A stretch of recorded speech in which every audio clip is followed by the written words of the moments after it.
Hello, beautiful souls. Welcome to Her True Stories. This is Amelia Berry, and today I'm sharing the story of how I discovered my son-in-law's ultimate betrayal and how I made sure he paid for every single moment of pain he caused my daughter and unborn grandchild. The flight from Paris landed at JFK at 6:47 p.m. on a Tuesday evening in October. I'd spent 3 months in Europe, touring the galleries of Florence, sipping wine in Tuscany, finding myself again after 2 years of grief following my husband's death. At 59, I'd learned that healing sometimes requires distance, and the old world had a way of putting things into perspective. My driver collected me in the familiar black Mercedes, and as we pulled away from the airport, I felt that bittersweet mixture of jet lag and homecoming. My long silver gray hair was pulled back in an elegant chignon, and I wore my favorite pearl necklace, the one Richard had given me for our 20th anniversary. Even after traveling for 15 hours, I maintained the composure that had served me well through decades of business dealings and social obligations. "Straight home, Mrs. Berry?" James asked, glancing at me in the rear-view mirror. "Actually, let's make a stop first. I want to surprise Isabella." My daughter lived in Westchester, about 40 minutes from my Manhattan penthouse. I hadn't told her I was coming home early. I'd wanted to surprise her and check on how she was managing in her 8th month of pregnancy. At 32, Isabella had always been independent to a fault, insisting she could handle everything herself even when she clearly needed help. The October evening was crisp, leaves just beginning to turn their autumn colors. As we wound through the tree-lined streets of Isabella's neighborhood, I felt a familiar maternal warmth. Soon I'd be holding my first grandchild, a little girl, according to the ultrasound Isabella had sent me while I was in Rome. But when we pulled into the circular driveway of the Tudor-style house that I'd helped Isabella and David purchase 3 years ago, something felt wrong. The house was completely dark. Every window, every room, nothing but black glass staring back at me. The lawn was overgrown, and newspapers lay scattered across the front walkway like autumn leaves. My stomach clenched with the first whisper of panic. "Mrs. Berry?" James's voice carried concern. "Perhaps they're just out for dinner?" I shook my head, already reaching for my phone. Isabella never left newspapers on the walkway. She was meticulous about appearances, just as I'd taught her. And she certainly wouldn't have let the landscaping go like this, especially not this close to the baby's due date. I dialed her number. It rang once, twice, then went straight to voicemail. Her cheerful voice, recorded months ago, felt like an echo from another lifetime. "Hi, you've reached Isabella. Leave a message and I'll get back to you as soon as I can." "Something's wrong," I told James, my voice steadier than I felt. "Drive to the hospital. Now." We tried northern Westchester first, then White Plains. At the third hospital, Presbyterian Lawrence, the receptionist's face changed when I mentioned Isabella's name. "Are you immediate family?" she asked, her professional smile faltering. "I'm her mother. Please have a seat. I'll get Dr. Martinez." The 15 minutes I waited in that sterile lobby felt like hours. My hands, usually so steady in board meetings and business negotiations, trembled as I clutched my pearl bracelet. When Dr. Martinez finally appeared, a tired-looking woman in her 40s with kind eyes, I could read the gravity in her expression before she spoke a single word. "Mrs. Berry, I'm Dr. Martinez. Your daughter is in our ICU." The words hit me like a physical blow. "What happened?" "She was brought in 3 days ago by a neighbor who found her unconscious in her front yard. She'd collapsed from severe dehydration, malnutrition, and stress-induced complications. At 8 months pregnant, her condition was critical." 3 days. My daughter had been fighting for her life for 3 days, and I'd been sipping champagne at a bistro in Montmartre. The baby? We're monitoring both closely. Isabella is stable now, but it was touch and go for the first 48 hours. if Mrs. Henderson hadn't found her when she did. Dr. Martinez's voice trailed off, but the implication was clear. Can I see her? Of course. But I should prepare you. She's been unconscious since she arrived. We're hopeful she'll wake up soon, but her body has been through significant trauma. As we walked through the maze of hospital corridors, I forced myself to ask the question that had been burning in my throat since I saw the empty house. Where is her husband? Martinez stopped walking and turned to face me. In her eyes, I saw something that made my blood turn to ice, pity mixed with disgust. We've been unable to reach Mr. Ashford. The staff has tried calling repeatedly, but his phone appears to be disconnected or out of service range. David Ashford, my son-in-law of 3 years, the man who'd sworn to love and protect my daughter through sickness and health. The man who'd charmed his way into our family with his easy smile and ambitious talk about his tech startup. Have you checked with his office? His business partner said he's been unreachable for over a week. Something about a business trip that got extended. We reached the ICU, and through the glass partition, I saw my daughter for the first time in 3 months. Isabella looked so small in that hospital bed, dwarfed by machines and monitors. Her usually lustrous dark hair hung limp against the pillow, and her skin had a pale, translucent quality that spoke of prolonged neglect. But it was her belly, round and prominent beneath the hospital blanket, that broke my heart completely. My grandchild, fighting for life inside a mother who'd been abandoned when she needed protection most. I sat beside Isabella's bed and took her hand in mine. It felt cold, fragile, like porcelain that might shatter at the wrong touch. I'm here now, sweetheart, I whispered. Mama's here. For the next 4 hours, I didn't leave her side. I called my assistant, Margaret, and had her cancel everything: board meetings, charity commitments, social obligations. Nothing mattered except this room, this bed, this fight for survival that my daughter and grandchild were waging. At midnight, Dr. Martinez returned with an update. Her vitals are improving. We're cautiously optimistic that both she and the baby will pull through this. But Mrs. Berry, I need you to understand, the level of stress and neglect that led to this collapse suggests ongoing problems at home. Has your daughter mentioned any difficulties in her marriage? I thought back to our phone calls over the past few months. Isabella had seemed tired, sometimes distracted, but she'd always insisted everything was fine. Now I wondered what she'd been hiding, what she'd been too proud or too afraid to tell me. She's always been private about personal matters, I said carefully. Dr. Martinez nodded. When she wakes up, she'll need support. Not just medical, but emotional and practical. This kind of collapse doesn't happen overnight. It builds over time.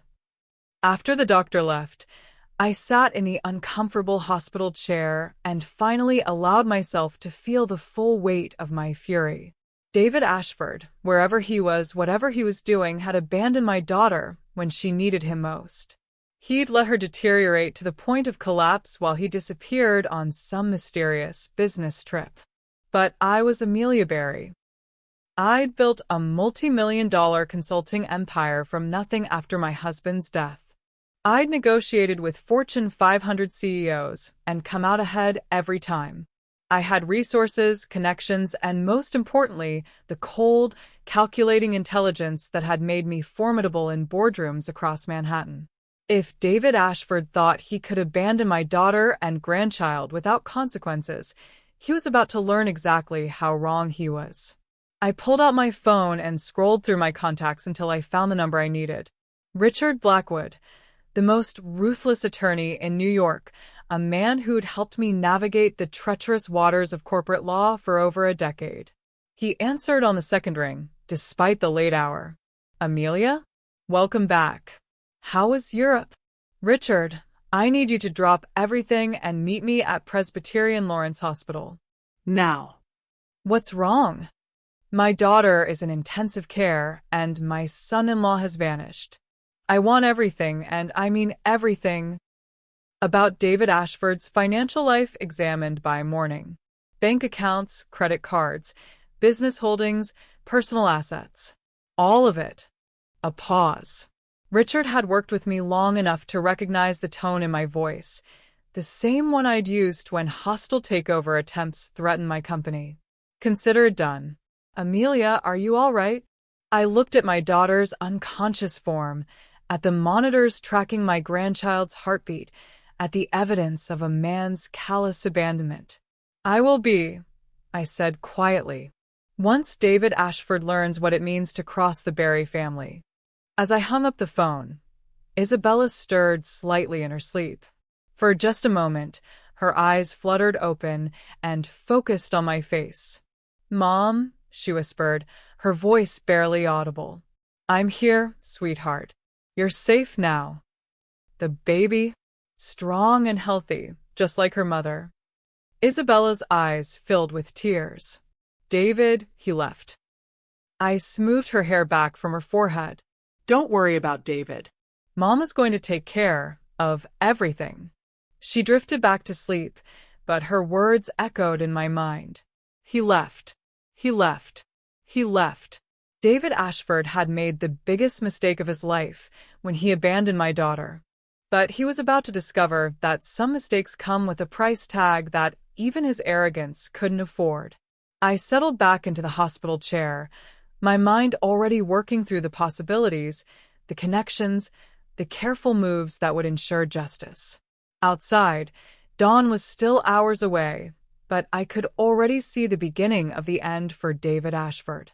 Some storms announce themselves with thunder and lightning. Others gather quietly, invisibly, until they strike with devastating precision. David was about to experience the latter. Before we continue with what happened next, I want to pause and speak to every mother, grandmother, and woman listening who has ever felt that protective fire when someone threatened their family. If you've ever been told you're too old to start over, let me tell you, that's a lie.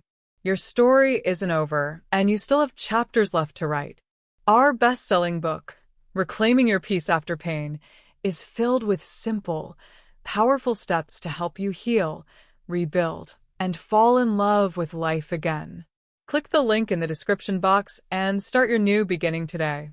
And remember to subscribe and hit that notification bell, because every woman deserves to hear stories that remind her of her own power.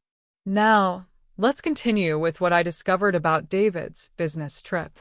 Richard Blackwood arrived at the hospital at 7 a.m. sharp, carrying 2 cups of coffee and the grim expression that had made him one of Manhattan's most feared attorneys. He found me in the family waiting room, where I'd spent the night reading financial documents on my tablet while Isabella slept. "Talk to me," he said, settling into the chair across from mine. I accepted the coffee gratefully. European espresso was wonderful, but sometimes you needed American caffeine to fuel American problems. Isabella collapsed 3 days ago from what the doctors are calling stress-induced complications. She's 8 months pregnant, Richard. 8 months, and her husband disappeared over a week ago on what he claimed was a business trip. Richard's jaw tightened. In the 15 years I'd known him, he'd handled my divorce from my first husband, my business acquisitions, and my estate planning. He'd seen me angry before, but never like this. "What did your overnight research uncover?" he asked. I pulled up the files I'd been studying. David's tech startup filed for bankruptcy protection 6 months ago. He never told Isabella. The house they're living in? Second mortgage taken out 8 weeks ago. Her savings account? Cleaned out gradually over the past 4 months. It gets worse. I swiped to the next screen. Credit cards maxed out in both their names. And here's the interesting part, his last known location according to his credit card activity. I turned the tablet toward Richard. His eyebrows rose as he read the charges: Hawaiian resort, yacht rentals, expensive restaurants, jewelry stores. "He's been living it up in Maui while his pregnant wife was literally dying," Richard said quietly. "That's not even the best part." I pulled up the final piece of evidence, a screenshot I'd found on social media at 4 a.m. after hours of careful searching. Look at this. It was an Instagram story from someone named @Tiffany Lux Life, a blonde woman in her mid-20s posing on the deck of a luxury yacht, champagne glass raised to the sunset. She was stunning in that artificial, heavily filtered way that social media had made popular. But it wasn't her appearance that made Richard curse under his breath. It was the man in the background of the photo, his arm clearly visible wrapped around her waist. The distinctive Rolex watch Isabella had given David for their anniversary. The same watch he'd been wearing in every family photo for the past 2 years. "Who is she?" Richard asked. "Tiffany Martinez. Age 25. Instagram influencer specializing in luxury lifestyle content." According to her posts, she's been in Hawaii for 2 weeks, documenting her romantic getaway with her amazing boyfriend, who's been spoiling her rotten. I scrolled through more photos, David and Tiffany at expensive restaurants, on helicopter tours, shopping for jewelry that cost more than most people's cars. All while Isabella lay alone in our house, growing weaker by the day. "The son of a bitch," Richard muttered. "Language, Richard." But I felt the same rage burning in my chest. "Now tell me what you found." Richard opened his briefcase and pulled out a thick folder. "David Ashford's financial picture is even worse than you suspected. The tech company isn't just bankrupt. He's facing potential fraud charges from investors who claim he misrepresented the business's viability." "How much debt?" "Personal debt? Close to $2 million. Business debt? Another $4 million. He's been shuffling money between accounts for months, probably trying to stay ahead of creditors." I absorbed this information with a cold calculation that had served me well in business. David wasn't just a cheating husband. He was a desperate man with everything to lose and no moral boundaries to stop him from dragging my daughter down with him. What's his access to Isabella's money? That's where it gets complicated. She has a substantial trust fund from your husband's estate, but most of it is locked until she turns 35 or has a child. However, she does have a personal checking account with about $400,000 and a credit line secured against her trust. And David has access? As her husband, yes. Joint accounts, shared credit cards, the works. I felt something cold and sharp settle in my chest.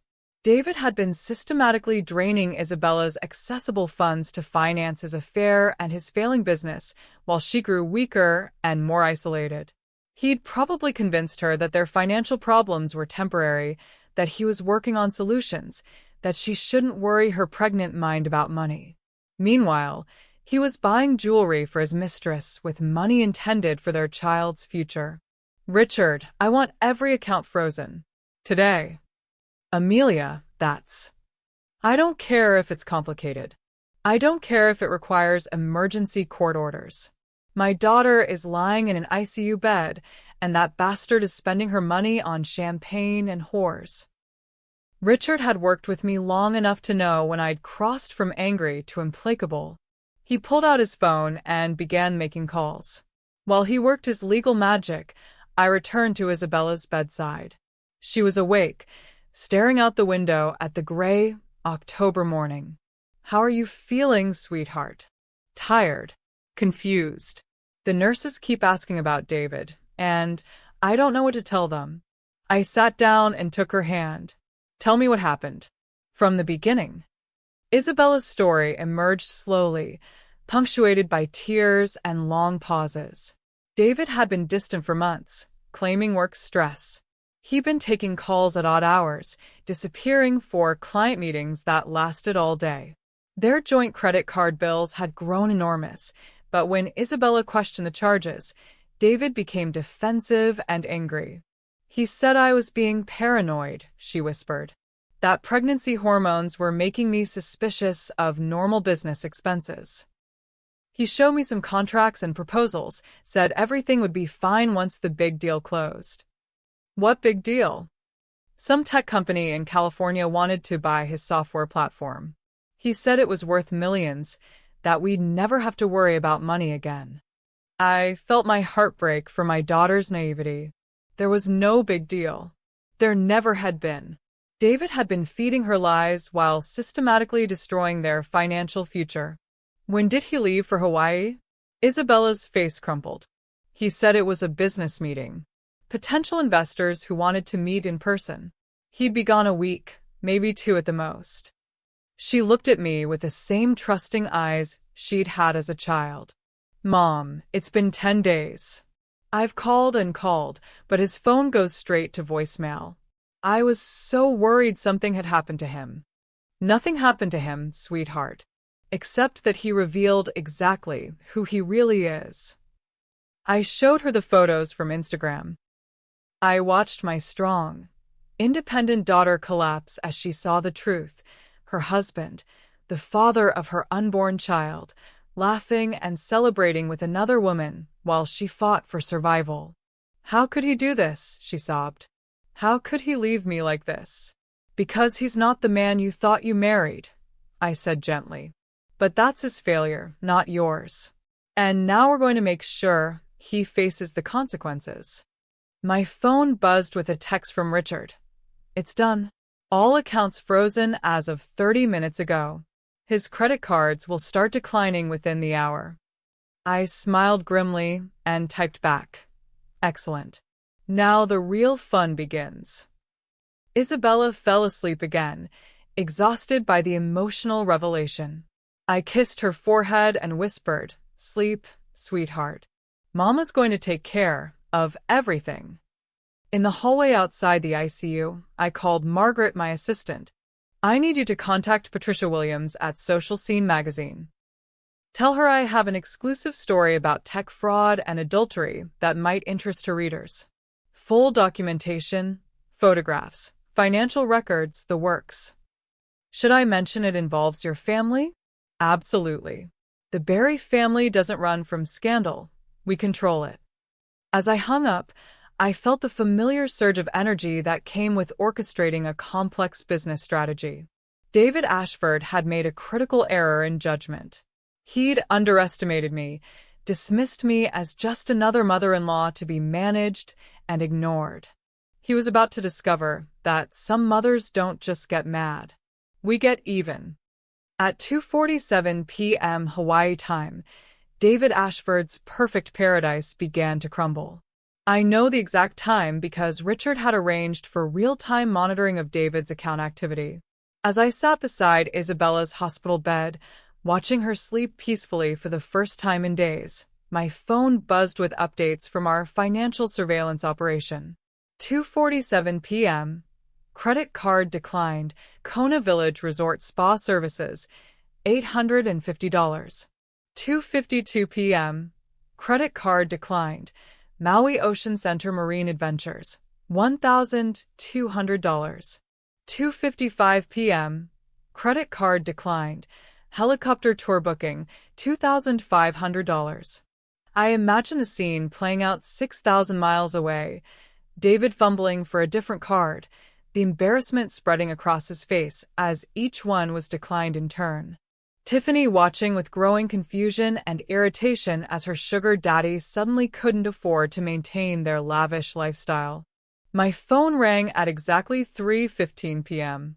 Unknown number with an 808 area code. I let it ring 4 times before answering, keeping my voice perfectly neutral. Amelia Barry. What the hell did you do? David's voice was raw with panic and rage. In the background, I could hear tropical music and the chatter of other tourists. He was probably calling from the resort lobby after being humiliated at the front desk. I'm sorry, could you be more specific? I've done quite a few things today.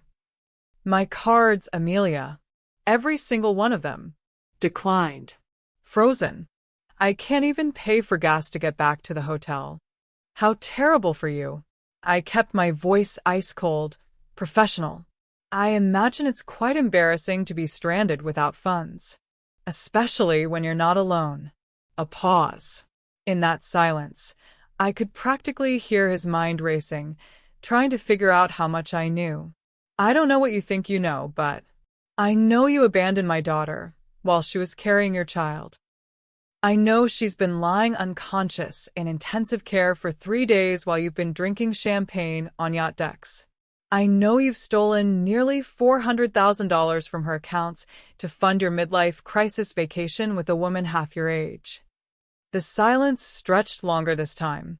When David spoke again, his voice had dropped to a dangerous whisper. You have no right to interfere in our marriage. I have every right to protect my daughter and grandchild from a man who would leave them to die while he plays house with an Instagram whore. Isabella is fine. She's just being dramatic. Isabella is in the ICU, David. Machines are keeping track of her heartbeat and our grandchild's vital signs. The doctors said if she hadn't been found when she was, both she and the baby would have died. Another pause. This one carried a different quality, not just shock, but the terrible weight of realization. For the first time in our conversation, David sounded uncertain. She can't be. I talked to her just last week. You talked to her last week. Then you disappeared to Hawaii with your mistress while she collapsed from dehydration and stress-induced complications. The neighbors found her unconscious in the front yard, David. Your pregnant wife was dying alone while you were posting out photos on social media. I heard him suck in a sharp breath. I need to come home. I need to book a flight right now. With what money? I've frozen every account connected to Isabella's finances. Your credit cards, your bank accounts, even your business credit lines. You wanted to play games with my daughter's life? Now you get to play them without her money. You can't do this. It's illegal. Actually, it's completely legal. Isabella is incapacitated due to a medical emergency, which gives me power of attorney over her financial affairs as her next of kin. Richard Blackwood filed the emergency paperwork this morning. Every judge in New York knows my name, David, and they all know my reputation for protecting what matters to me. The panic in his voice was growing more acute. Amelia, please. I made mistakes, but I can fix this. I love Isabella. I want to be there for her. You love Isabella's money. You love the lifestyle her trust fund provided. You love having a wife at home while you play with younger women on her dime. But you don't love Isabella herself, because if you did, you never could have left her alone and vulnerable while you fucked your way through Hawaii. I had never spoken to him so bluntly before. In 3 years of family dinners and holiday gatherings, I had maintained the polite facade that wealthy families perfect over generations. But now the gloves were off, and David was hearing the voice that had negotiated billion-dollar deals and destroyed corporate rivals. I'm flying home tonight, he said desperately. I'll figure out the money somehow. I'll make this right. No, you won't. Because you don't understand what you're really dealing with. What do you mean? I looked at Isabella sleeping peacefully, her hand resting protectively over her belly. My grandchild was fighting for life inside a mother who had been abandoned at her most vulnerable moment. The fury I felt was clean and cold and absolutely implacable.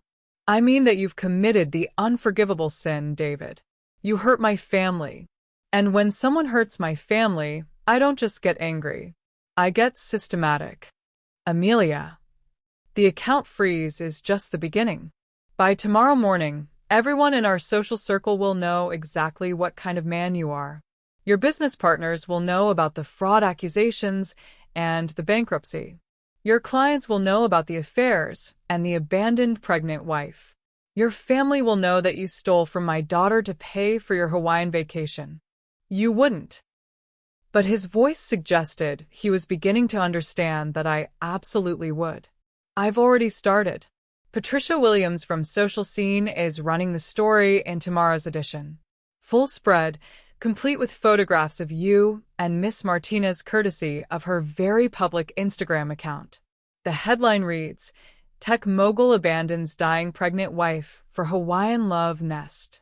The sound David made was somewhere between a growl and a whimper. But that's not even the best part, I continued. Richard is filing papers tomorrow to have you declared legally incompetent to manage family finances due to your demonstrated pattern of fraud and abandonment. We're seeking full control of any assets connected to Isabella or the baby. Retroactively. That's impossible. Is it? You've been systematically draining her accounts while she was medically vulnerable. You disappeared without contact information during a medical emergency. You've been documented engaging in adultery while using her money to finance the affair. I think any reasonable judge would conclude that you pose a clear and present danger to my daughter's financial well-being. I could hear Tiffany's voice in the background, shrill and demanding. David, what's taking so long? The helicopter is leaving in 10 minutes. Your girlfriend sounds impatient, I observed. I hope she's understanding when you explain that the party's over. Amelia, please. I know I screwed up, but you can't destroy my entire life over this. I'm not destroying your life, David. You did that yourself the moment you decided my daughter's suffering was less important than your pleasure. I'm simply making sure that everyone knows exactly who you really are. I'll sue you. I'll take this to court and prove you're acting out of spite.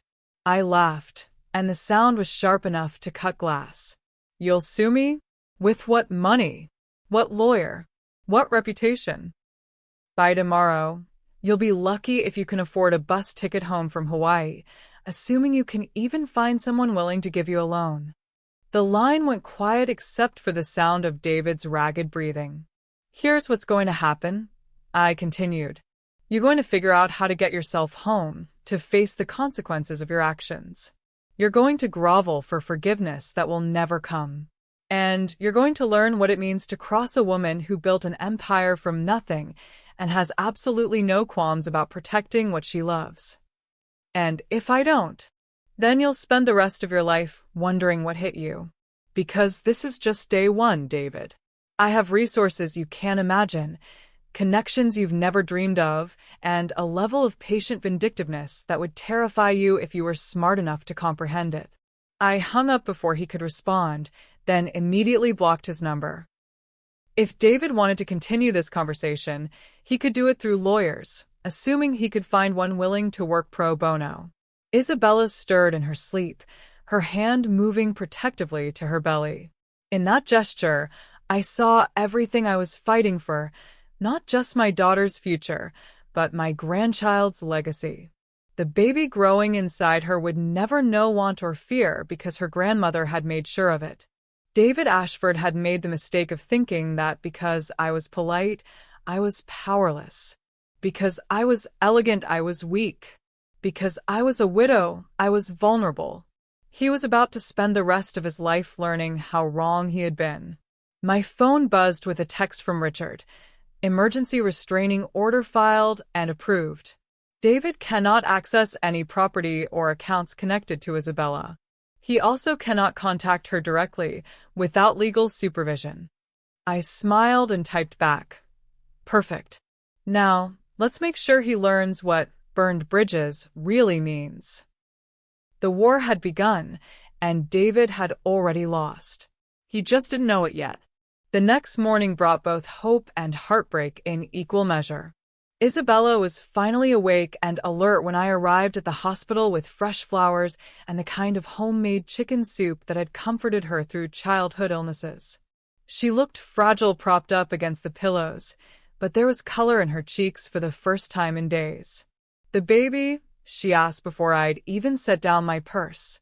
Strong heartbeat, normal movement.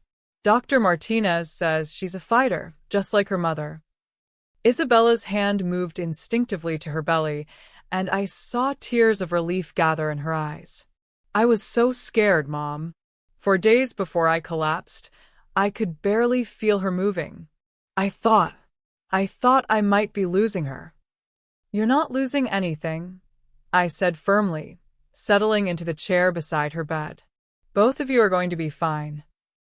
But as Isabella told me more about the weeks leading up to her collapse, my fury toward David intensified beyond anything I'd felt the night before.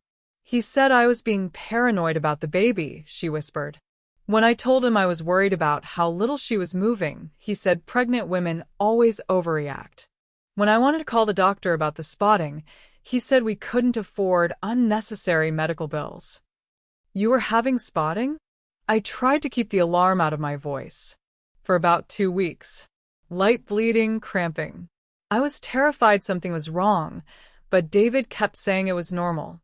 That his sister had bleeding during her pregnancy, and everything was fine. David didn't have a sister.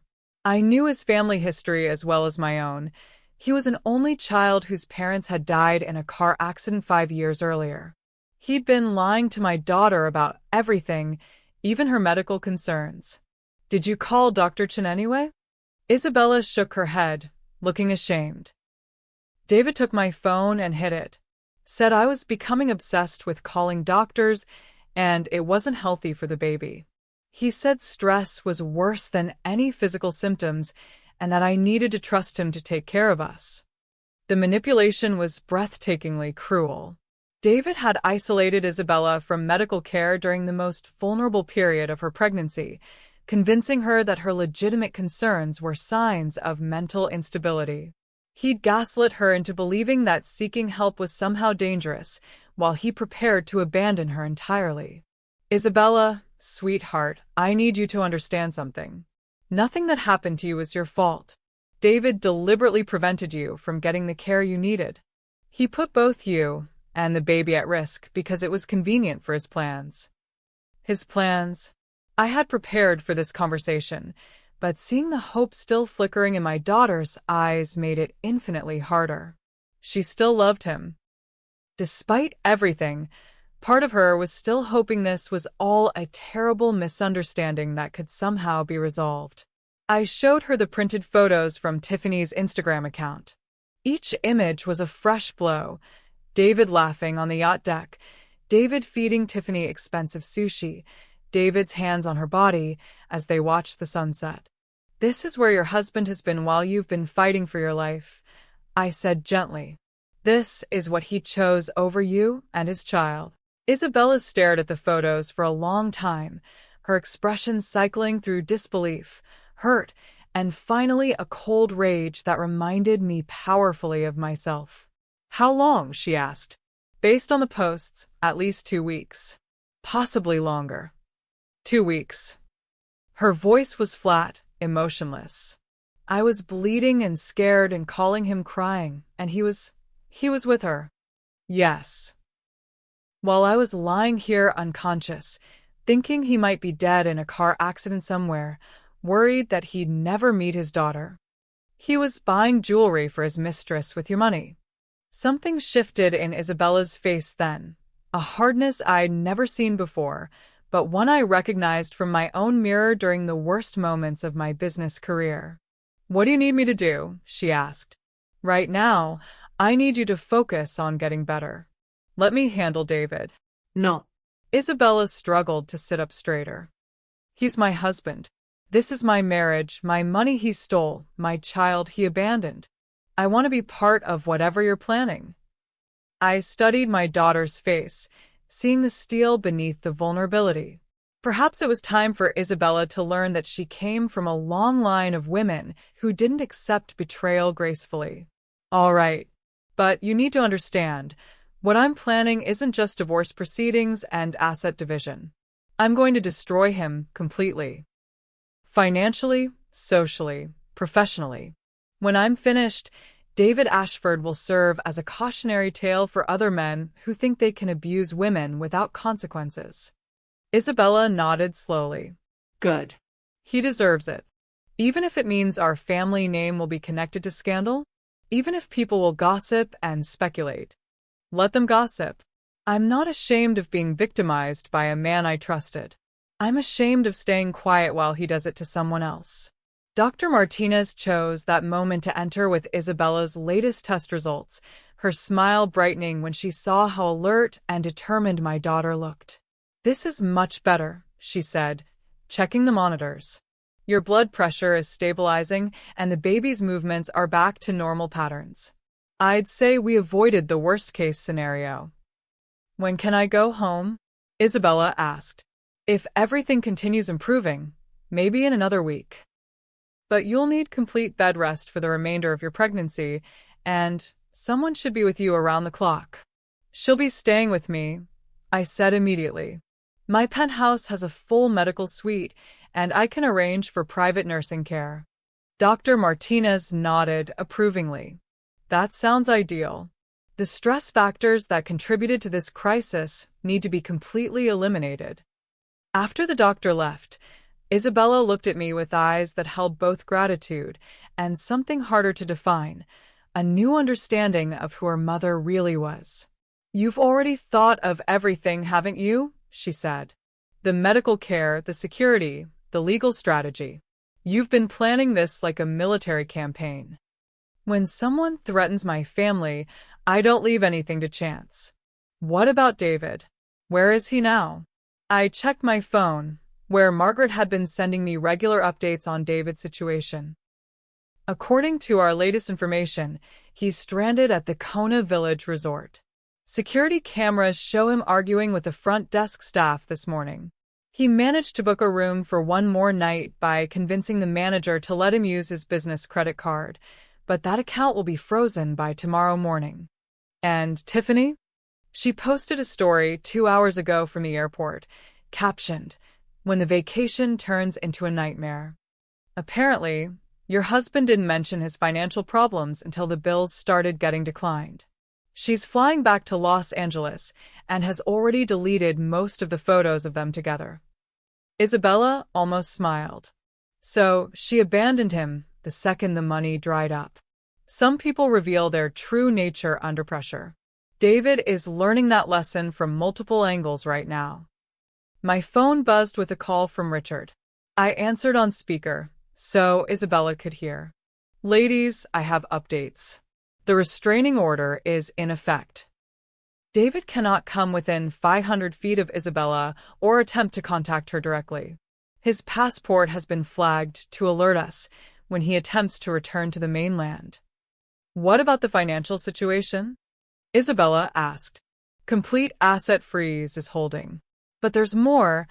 I've been digging into his business dealings, and the fraud accusations are worse than we initially thought. He's been running a Ponzi scheme disguised as a tech startup, using new investor money to pay earlier investors while skimming funds for personal use. Isabella and I exchanged glances. This explained the expensive lifestyle David had been maintaining despite his claimed business struggles. How much money? I asked. Conservative estimate? He's defrauded investors out of nearly $8 million over the past 2 years. The FBI's Financial Crimes Unit is already investigating. They just haven't made it public yet. So David isn't just an unfaithful husband, Isabella said slowly. He's a federal criminal. It gets better, Richard continued. 3 of his investors have already filed civil suits. When they discover his personal assets have been frozen due to abandonment and fraud allegations, they'll petition the court for immediate seizure of anything he owns. I felt a warm glow of satisfaction. David's house of cards was collapsing faster than I'd dared to hope. There's one more thing, Richard said. I got a call from David's business partner, Marcus Webb. He wants to meet with us tomorrow. Says he has information about David's activities that might interest us. What kind of information? He wouldn't say over the phone, but he sounded scared. I think David's business partners are realizing they need to distance themselves from him before the federal investigation becomes public. After Richard hung up, Isabella and I sat in contemplative silence. The magnitude of David's betrayal was becoming clear. He hadn't just abandoned his pregnant wife. He'd been systematically stealing from investors while using my daughter's money to maintain the facade of success. Mom, there's something I need to tell you, Isabella said quietly. About the money he took from my accounts. What about it? I know I should have noticed sooner, but he was so good at explaining everything away. He said the large withdrawals were for business investments that would pay dividends after the baby was born. He showed me fake contracts, projected earnings reports, even pictures of office spaces he claimed to be renting. How much did he take? Isabella's voice was barely a whisper. Everything I had access to. Nearly $600,000 over the past 6 months. The number hit me like a physical blow. David hadn't just been skimming money for personal expenses. He'd been systematically draining Isabella's accessible funds to prop up his failing criminal enterprise. Isabella, that money was meant to secure your future and the babies. It was supposed to buy your house, fund the nursery, provide for maternity leave. I know. I trusted him completely. Even when things started feeling wrong, I convinced myself that I was just being paranoid because of pregnancy hormones. The pain in her voice was heartbreaking, but I could also hear something else, a growing steel that told me my daughter was done being a victim. We're going to get it back, I said firmly. Every penny, plus damages, plus interest, plus compensation for the emotional trauma he's caused. How? Because David made one crucial mistake. He assumed that because I've been quiet and polite during family gatherings, I'm weak. He confused courtesy with powerlessness. I pulled out my phone and began scrolling through my contacts, judges, prosecutors, FBI agents I'd worked with during various corporate investigations over the years. Your father left you more than just money, Isabella. He left you a network of connections that stretches from Wall Street to Washington. And every single one of those people owes me favors that I've been saving for exactly this kind of situation. Isabella watched me work with fascination and growing understanding. You're not just going after David legally, are you? You're going to make sure everyone knows what he did. By the time I'm finished, David Ashford will be unemployable, unbankable, and unmarriageable. His name will be synonymous with fraud and betrayal. And every woman he tries to charm in the future will Google his name and discover exactly what kind of man he really is. What about me? What about the baby? I took my daughter's hand in mine, feeling the strength that was beginning to return to her grip. You're going to heal. You're going to give birth to a healthy, beautiful daughter. And you're going to raise her with the knowledge that her mother and grandmother never backed down from a fight when family was threatened. And David? I smiled, and it was the same expression that had made Fortune 500 CEOs nervous across conference tables for 20 years. David is going to learn why the Berry women have a reputation for being gracious in victory and absolutely ruthless in war. Isabella squeezed my hand. When do we start? Sweetheart, we started the moment he decided your suffering was acceptable collateral damage for his pleasure. That night, as Isabella slept peacefully for the first time in weeks, I sat beside her bed and made a series of phone calls that would ensure David Ashford's return to New York would be very different from the triumphant homecoming he might have been imagining. Some mistakes can be forgiven. Some betrayals can be overcome. But abandoning a pregnant woman to die while stealing her money to finance an affair? That was the kind of error that destroyed lives permanently. And I was just getting started. Marcus Webb turned out to be exactly the kind of man I'd expected David to partner with. Nervous, ambitious, and entirely willing to sacrifice loyalty for self-preservation. He arrived at Richard's office the next morning wearing an expensive suit that couldn't hide the sweat stains under his arms or the tremor in his hands as he shook mine. Mrs. Berry, I want you to know that I had no idea about David's personal situation. He began before we'd even sat down. If I'd known he was stealing from family accounts to fund business operations. You would have done what exactly? I settled into the leather chair across from Richard's massive mahogany desk, my pearl necklace catching the morning light streaming through the floor-to-ceiling windows. Marcus swallowed hard. I would have ended our partnership immediately. But you didn't end it when you discovered he was defrauding investors? The question hung in the air like a blade. Marcus's face went pale, confirming what I'd suspected. David's business partners had known about the Ponzi scheme and chosen to look the other way as long as they were profiting. The investor situation is complicated. No, Mr. Webb, it's quite simple. David has been operating a fraudulent investment scheme, and you've been complicit. The only question now is whether you're going to help us recover the money he stole from my daughter, or whether you're going to go down with him when the FBI finalizes their investigation. Richard slid a folder across the desk. We know about the fake contracts, the manufactured financial reports, the shell companies used to funnel investor money into personal accounts. We also know about your commission structure and how much you've personally profited from the scheme.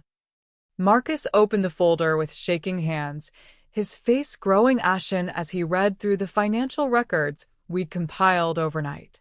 How did you get this information? I have resources you can't imagine, I said calmly. The question is what you're willing to do to avoid becoming a federal defendant alongside David. For the next hour, Marcus Webb sang like a canary desperate to avoid a cage.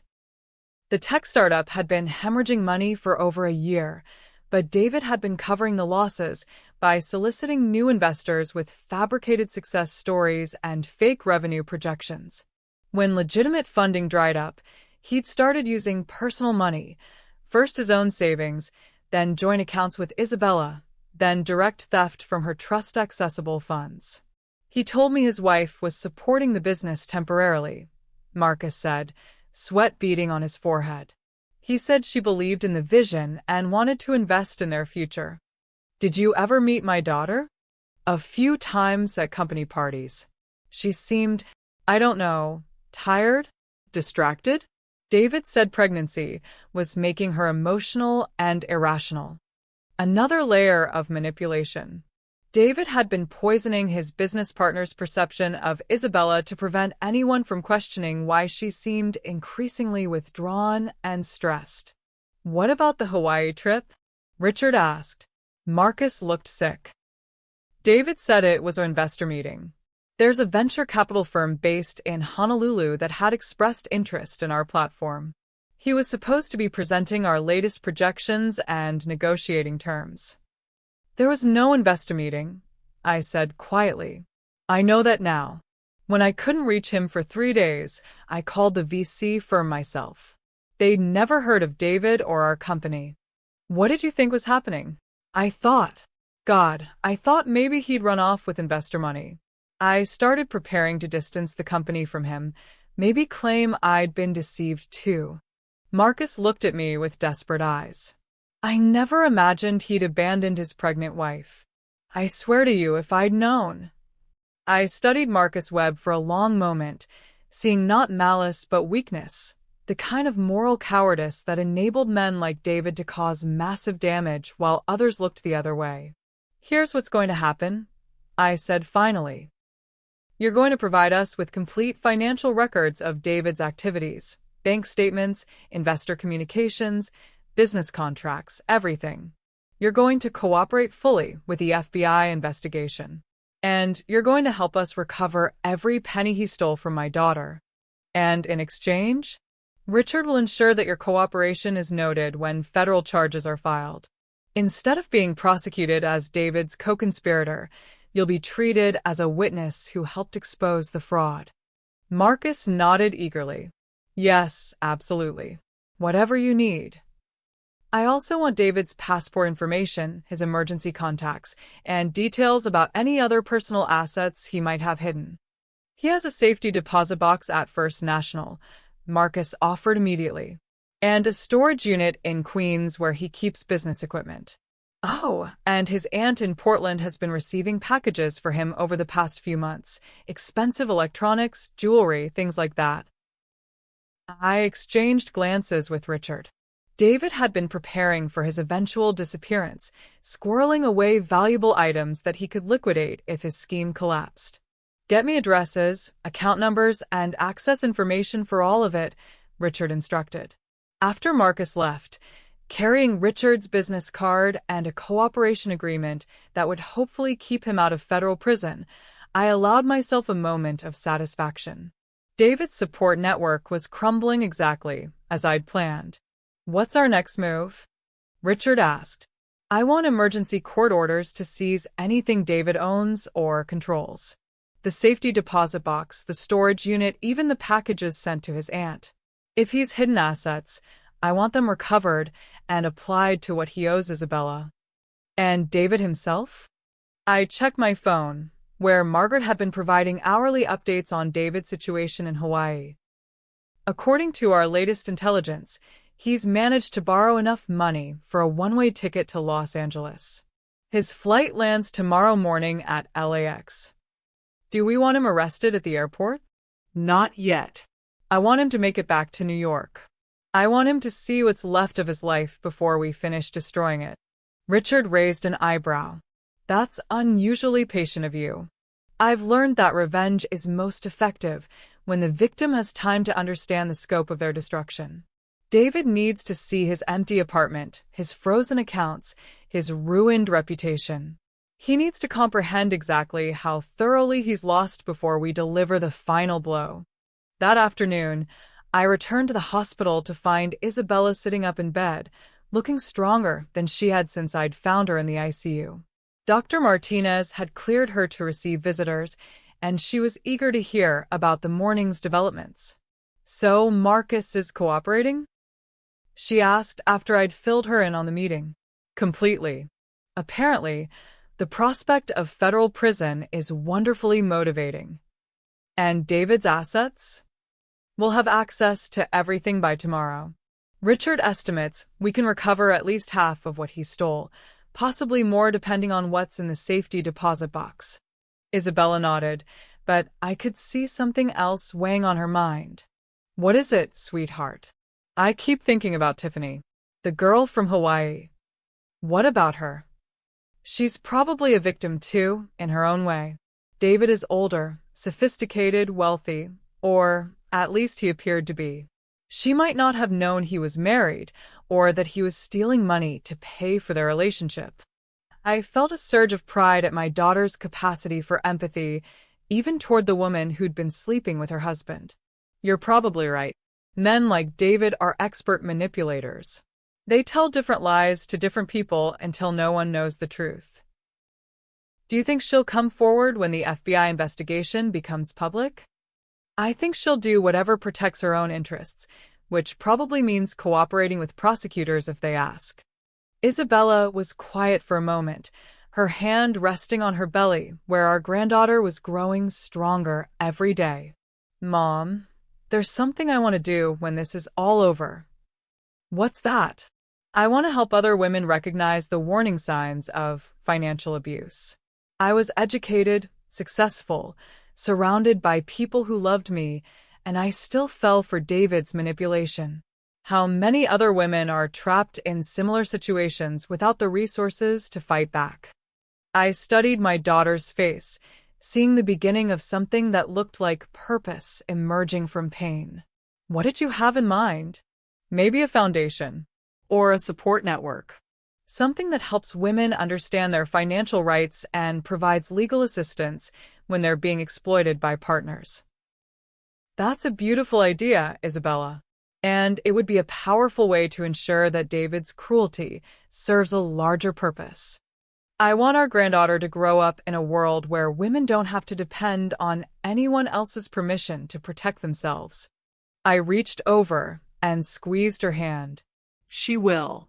Because she'll have a mother who learned not to trust blindly and a grandmother who taught her that being underestimated can be the greatest advantage of all. My phone buzzed with a text from Margaret.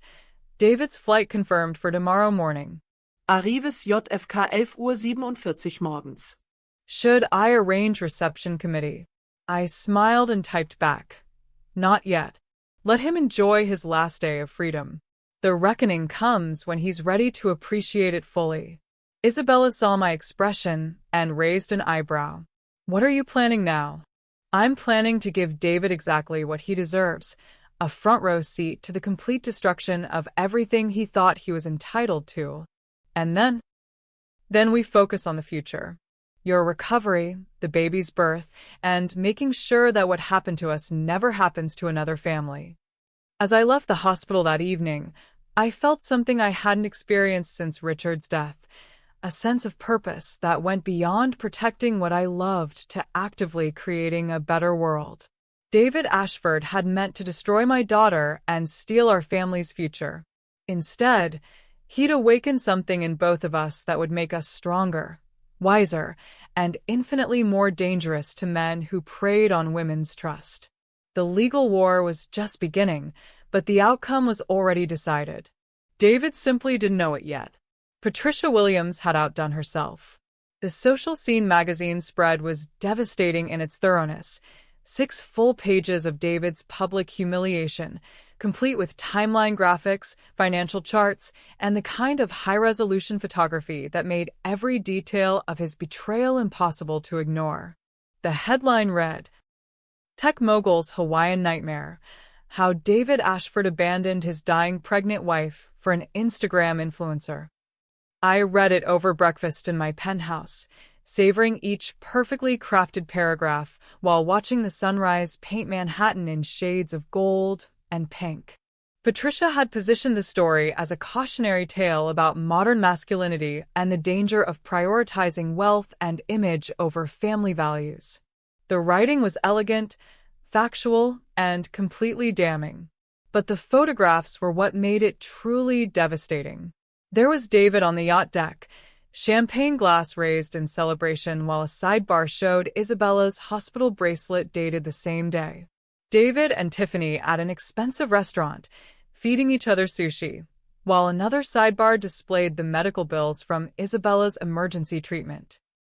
David's Rolex-adorned wrist wrapped around Tiffany's waist, with a small insert showing the credit card statements that proved he'd used Isabella's money to buy the jewelry.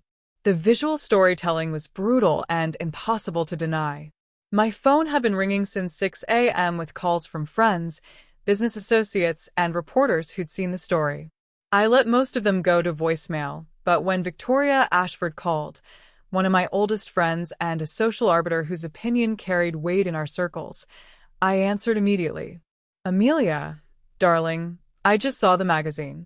I'm absolutely horrified. How is Isabella?"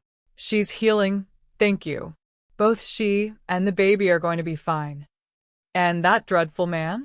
I cannot believe anyone could be so callous. "David is learning that actions have consequences." "Good. You know, I never liked him. There was always something calculating about him. Too charming, too quick with compliments. Men like that are usually hiding something." This was exactly the kind of social validation I'd been counting on. David had fooled Isabella, and even some of our family friends, but the kind of women who moved in our circles had decades of experience identifying predators who targeted wealthy families. "I wish Isabella had felt comfortable sharing her concerns earlier," I said carefully. "Oh, darling, you know how these manipulative men work. They isolate their victims, make them feel crazy for questioning anything. My cousin went through something similar with her second husband. By the time she realized what was happening, he'd already hidden half their assets in offshore accounts." After Victoria hung up, Margaret called to update me on the story's impact. "It's trending on social media," she reported. "Tiffany Martinez has locked down all her accounts after getting flooded with angry comments. David's business website crashed from traffic. Apparently people are posting screenshots of the magazine article in the comment sections." What about David himself? His flight landed 2 hours ago. He took an Uber to his apartment, then called Richard's office screaming about defamation and invasion of privacy. And Richard's response? He reminded David that everything in the article is documented fact based on public records and social media posts. Hard to claim defamation when you posted the evidence yourself. I smiled, imagining David's rage as he discovered that his carefully curated social media presence had become evidence of his character. The photos he'd allowed Tiffany to post as trophies of their luxury vacation were now exhibits in the case against him. Any word from his former business associates? 3 more investor meetings canceled today. Marcus Webb issued a statement distancing the company from David's personal difficulties. And the FBI Financial Crimes Unit called. They want to schedule a formal interview about David's business practices. Everything was proceeding exactly as I'd orchestrated. David's professional reputation was crumbling as quickly as his personal life, and the federal investigation was gaining momentum. But the most satisfying development came at noon, when Richard called with news that made me laugh out loud. David just fired his divorce attorney, he announced. Why? Apparently, the lawyer read the magazine article and realized that David has no assets to pay legal fees with. He withdrew from the case, citing irreconcilable differences regarding client expectations and financial reality. So David is representing himself? For now. Though I suspect that won't last long once he realizes how complex Isabella's financial situation actually is. What do you mean? I've been reviewing your husband's estate planning documents. The trust structure he created is significantly more sophisticated than David understands. Isabella's inheritance isn't just about money. It includes voting rights in several companies, property holdings, and intellectual property rights that David never even knew existed. This was news to me as well. Richard had been managing the more complex aspects of Richard's estate while I focused on day-to-day business operations. How much are we talking about? Conservative estimate? Isabella's total inheritance when she turns 35 will be worth approximately $50 million. The trust David thought he was accessing represents less than 2% of her actual net worth. I felt a moment of pure, crystalline satisfaction. David had destroyed his marriage and committed federal crimes for access to what amounted to pocket change compared to Isabella's real inheritance. Does Isabella know? I thought you should tell her yourself. And there's more. The trust includes provisions for children. Your granddaughter will have access to education funds, property holdings, and eventually her own substantial inheritance. Meaning David walked away from generational wealth to chase a 25-year-old influencer with fake breasts and a gambling problem. It appears so. Though I should mention, we've received 3 phone calls today from David demanding to speak with Isabella directly. He's violating the restraining order? Not technically, since he's calling the lawyer's office rather than contacting her directly. But he's increasingly desperate. I could imagine. David was beginning to understand the scope of what he'd lost, not just in emotional terms, but in cold financial reality. He'd traded a life of genuine luxury and security for a brief affair that had already ended in abandonment and public humiliation. What does he want? Reconciliation, forgiveness, a chance to explain himself. He keeps insisting that the magazine article is biased and that people don't understand the full situation.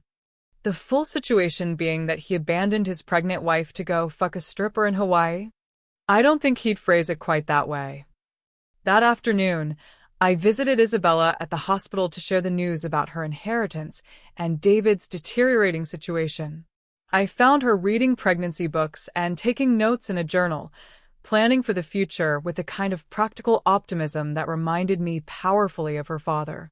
"How are you feeling today?" I asked. "Stronger. Angry, but in a productive way." Dr. Martinez says my blood pressure is back to normal and the baby's movement patterns are excellent. Good. I have some updates that might interest you. I told her about the magazine article's impact, David's professional collapse, and most importantly, the true scope of her inheritance. Isabella listened with growing amazement as Richard's estate planning unfolded. $50 million, she whispered. At minimum. Your father was very sophisticated about wealth preservation and growth strategies. What David stole represents less than 1% of what you'll eventually inherit. So, he destroyed our marriage and committed crimes for essentially nothing from a financial perspective. Though I suspect his motivations were more about control than money. Men like David need to feel powerful, and they often express that through financial manipulation. Isabella was quiet for a long time, processing the magnitude of David's miscalculation. "Mom, there's something I need to tell you about the day I collapsed." "What is it?" I had called David that morning, crying, telling him I was scared about the bleeding and the baby's decreased movement. I begged him to come home, or at least help me figure out what to do. What did he say? He told me I was being hysterical. That pregnancy was making me irrational and needy. He said if I didn't stop calling him with imaginary emergencies, he was going to have to stay away even longer to avoid my toxic stress. The cruelty of it took my breath away.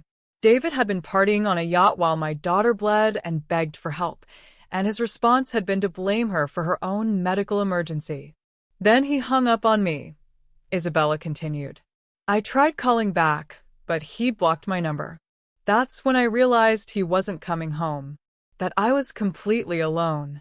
You're never going to be alone again, I said fiercely. I promise you that.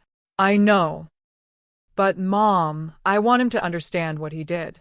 Not just the money or the affair, but the fact that he left his child's mother to die rather than interrupt his vacation. What do you want to do? Isabella looked at me with eyes that held steel beneath the tears. I want to face him. I want him to look at me and see what his choices cost. And I want him to understand that he'll never, ever have any power over me or our daughter again. The restraining order can be modified to allow a supervised meeting if I request it. I've been thinking about this, Mom. I need to see him once more, but on my terms with my protection, so I can finally close this chapter. I studied my daughter's face, seeing the same determination that had driven me through decades of business challenges and personal crises. If that's what you want, we can arrange it. But Isabella, you need to understand, seeing him might be harder than you expect. It might be, but I'm not the same woman who married him. I'm not the same person who trusted him blindly or made excuses for his behavior. I'm the mother of his child, and I'm a Barry woman who doesn't back down from difficult conversations. I smiled, feeling fierce pride in the woman my daughter was becoming. Then let's give David exactly what he's been asking for, a chance to explain himself. Under controlled circumstances that favor us completely. Of course. I didn't raise you to fight fair when someone's been cheating. That evening, as I reviewed the final details of David's public destruction, I reflected on how completely he'd misunderstood what he was up against. He'd seen Isabella as an isolated, dependent wife and me as an aging widow who could be dismissed and managed. Instead, he'd awakened a mother's protective fury and a daughter's righteous anger. The combination was proving more devastating than any revenge I could have planned alone. David wanted to explain himself? Perfect. Some explanations were best delivered in person, with witnesses, and with the full weight of consequences clearly visible. I looked forward to giving him that opportunity. The meeting took place in Richard's conference room on a gray Thursday morning in November. I had arranged every detail with military precision. Isabella in the chair closest to the door for easy exit, myself positioned where I could see David's face clearly, Richard at the head of the table with legal documents spread before him like weapons. David arrived 10 minutes late, probably hoping to make some kind of power play through tardiness. But when he walked into that room, any illusion of control evaporated immediately. He looked terrible. The golden tan from Hawaii had faded to a sickly yellow. His expensive suit hung loose on a frame that had lost weight he couldn't afford to lose, and his eyes carried the haunted look of a man who'd been staring at his own destruction for weeks. But it was the way he looked at Isabella that told me everything I needed to know about who David Ashford really was. There was no shame in his expression as he saw my daughter, pale, fragile, obviously still recovering from her medical crisis. No regret for the pain he'd caused or the danger he'd put her and the baby in. Instead, I saw calculation, manipulation, the predatory assessment of a man trying to determine how to regain control over a situation that had slipped away from him. "Isabella," he said, his voice carrying false warmth that made my skin crawl. "Thank God you're all right. I've been so worried about you." My daughter studied him for a long moment before responding, and when she spoke, her voice was steady and cold. "Have you? Because your credit card records show you were buying jewelry for your girlfriend while I was unconscious in the ICU." David's mask slipped for just a moment, revealing the anger beneath his practiced charm. That situation was complicated. You don't understand what really happened. Then explain it, Isabella said simply. Explain how leaving your pregnant wife alone for weeks while you vacation with another woman was somehow justifiable. I never meant for you to get sick. I thought you were just being dramatic about the symptoms. You know how you get when you're stressed. The gaslight attempt was so blatant, so perfectly typical of his psychological manipulation, that I almost laughed. David was still trying to convince Isabella that her medical emergency had been a character flaw rather than a consequence of his abandonment. Dramatic, Isabella repeated. I was bleeding and in pain, David. Our daughter could have died. But she didn't die, did she? You're both fine now. These things happen in pregnancies. It's not like it was my fault. Richard cleared his throat. Mr. Ashford, perhaps we should discuss the financial irregularities in your accounts before we address personal matters. David's attention snapped to the papers spread across the conference table, and for the first time since entering the room, he looked genuinely afraid. I don't know what you think you've found, but we've found evidence of systematic financial fraud spanning 2 years, Richard said calmly. Falsified investor reports, misappropriated funds, and direct theft from your wife's personal accounts to fund both business operations and personal expenses. That's not theft. Isabella agreed to support the business. When? I asked quietly. When exactly did Isabella agree to let you steal $600,000 to pay for Hawaiian vacations and jewelry for your mistress? David's face flushed red. I wasn't stealing. I was borrowing against future earnings. The business was about to close a major deal. There was no deal, Richard interrupted. Your business partner has provided complete financial records. Your company was operating as a Ponzi scheme, using new investor money to pay earlier investors while skimming funds for personal use. Marcus doesn't know what he's talking about. Marcus is cooperating with federal investigators, as are 3 of your former investors who filed criminal complaints. The color drained from David's face as he realized the scope of his legal jeopardy. But rather than showing remorse or taking responsibility, he did exactly what I'd expected. He tried to make himself the victim. This is all her doing, he said, pointing at me. She's been plotting to destroy me since the day Isabella and I got married. She never accepted our relationship, and now she's using this situation to tear us apart. Isabella leaned forward, her voice cutting through his deflection like a blade. I almost died, David. Our daughter almost died. While you were posting photos on Instagram from yacht parties, I was lying unconscious in a hospital bed with machines monitoring my heartbeat. You're exaggerating. I'm telling the truth. Something you haven't done once since you walked into this room. David's composure finally cracked completely. You want the truth? The truth is that being married to you has been suffocating. The constant worry, the emotional demands, the way you question every decision I make.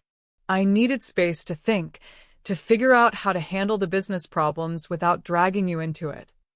So, you decided to drag Tiffany into it instead? Tiffany understands the pressure I'm under. She doesn't make everything about her feelings or create drama over every little thing. The casual cruelty of his words was breathtaking. David was describing his pregnant wife's legitimate concerns about their marriage and her health as drama, while positioning his affair as a reasonable response to stress. Every little thing, Isabella repeated.